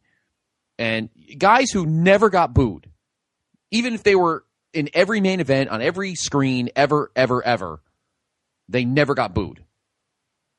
And here's Cena, who's being positioned as like the face of the company with Batista, and he's getting trashed. It was 50-50 for a lot of his other feuds going out of last year's WrestleMania with Kurt and with Jericho and even Edge to a certain extent. But here, against a guy who is easily a heel, I mean, we're not talking Edge, who's a darling of the internet and darling of the fans. I mean, Triple H is Triple H. There's me and maybe, our man Wilkie and maybe 4 other people. Otherwise, everybody hates him. So to go into that reaction when you really totally weren't expecting it, even with JR saying it, John Cena deserves a lot of credit for not folding up like a cheap suit and really putting on a great match under the circumstances. Number 2, Triple H did his best to put this guy over. Under all the bullshit and all the you suck and you're not as good as me, he did it again for the 3rd WrestleMania in a row. He put over the guy properly. And number 3, kudos to this crowd. If this is, and we don't know it at the time, we know now, that it is the last arena WrestleMania, Chicago showed up. Now it's Chicago. They never not show up. But the energy overall, and they're not gassed. I think that great. Yeah, the whole night great. I think that dictates to the formatics of the show and just the pacing and how they laid the card out. Not one match. I think one match was over 20 minutes, and that's this one. Vince and Shawn was about 19. A couple others were like 12. So they paced it well. Let me see. 12, 14. Yeah. Only one match was over 20 minutes, and it was that one. It was only 22:02. It wasn't like it was 40 minutes or whatever. Shawn and Vince was 18:22. So the crowd was not gassed, not like you and Cowboy were about a month ago. It was fantastic, this crowd. In my opinion, one of the best WrestleMania crowds of all time. Is it the greatest main event ever? No. Is it Triple H's best Mania match? No. Is it John Cena's best Mania match? No. But everything together with the adverse crowd makes this a more memorable main event than people, I think, give it credit for. Because I think most wrestling fans, particularly those that are Triple H haters, only want to remember that he trashed the shit out of this guy for 2 months and then just happened to tap out to him. But instead, Cena worked his ass off, Triple H worked his ass off, and you had a fantastic main event, a crazy crowd, but a definitive answer that John Cena was the face of this company. Yeah, for sure. And this is where I think finally, I'll say finally, how do I word it? This is the moment where the company thought Cena might have been a notch or two above Batista in the face of the company department. Oh, now, for sure. Batista was hurt, so who knows what he would have done on this show. Yeah, but I think it's clear that Cena's the guy that they want out. Right. And Batista's like a classic wrestling guy to them at this point. Cena's like a potential like multimedia crossover. Right. Kind Exactly. of guy. Do you think after seeing how this all played out, you're okay with what happened with Edge losing the belt back in January? Yep. Do you think this behooved Cena more than just him and Edge, him regaining the belt from Edge here instead? Kabooved. No, I think this was fine. Again, if you stuck Edge... Now, having said that, they did a smart thing. They really took the time to give Edge something that would have still made him look like a star. Like, if they threw him in the Money in the Bank or some kind of trashy thing like that, then you could easily say this is bullshit. And would have probably blamed Triple H for it, like most haters do. But, no, Edge clearly looks better than he would have. And I think the crowd would have been even more pissed off if you had Edge Cena here. Who do you have lose? Are we at the point now where Edge needs to put guys over? Yeah, well, no, it would just be I would have never had him lose. You know, he holds his belt from Revolution to here, and then Cena just gets to win back here instead of the Rumble. Right, but there's my point, though. Since when does Edge become the... Do you want to put it in his head that he's the transition guy? At least at this point, we all know that the only reason he won it was because you had to do something with the briefcase, and they kind of fucked up by having him hold it for so long. Would Cena let me ask you this.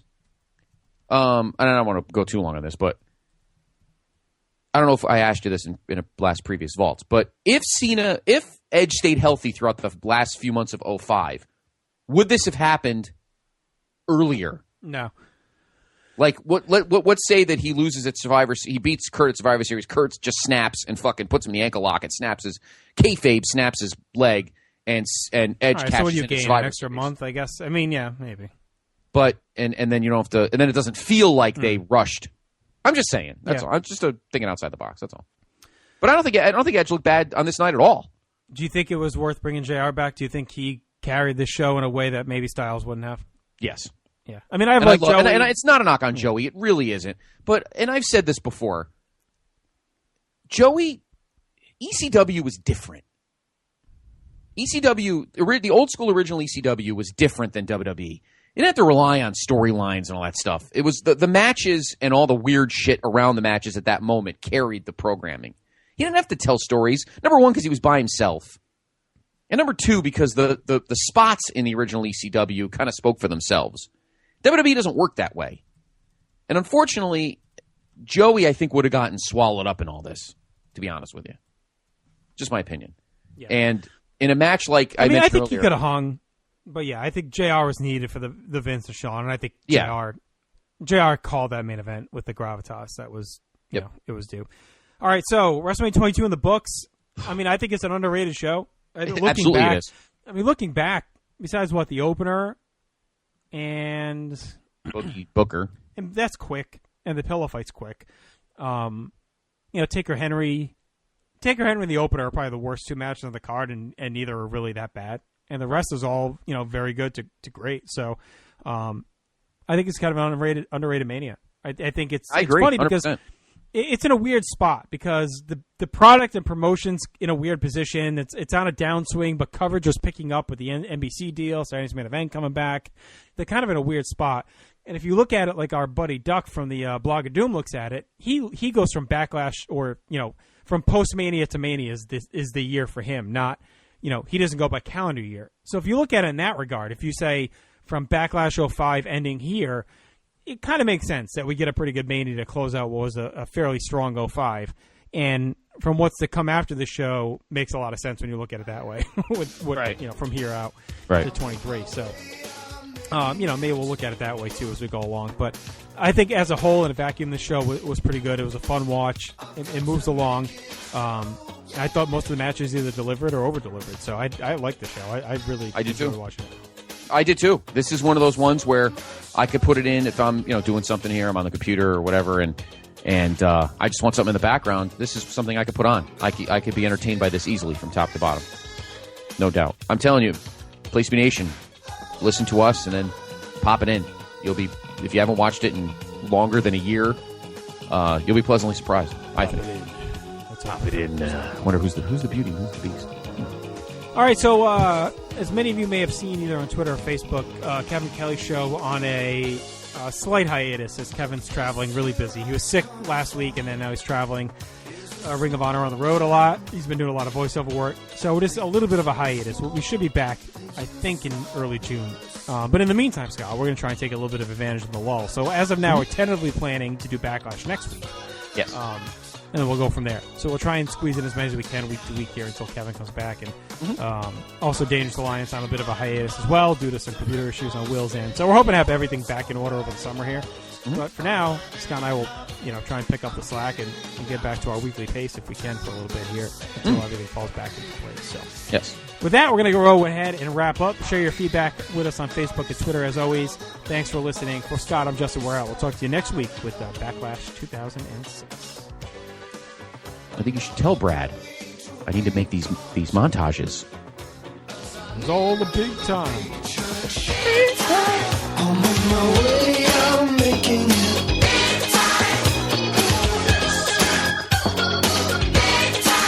I got to make it show, yeah.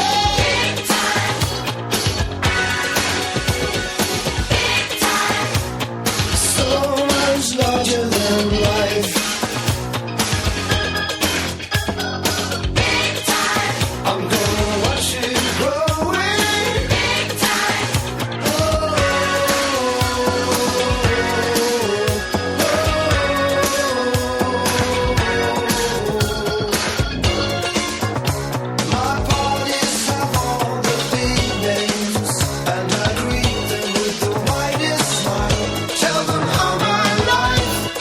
One big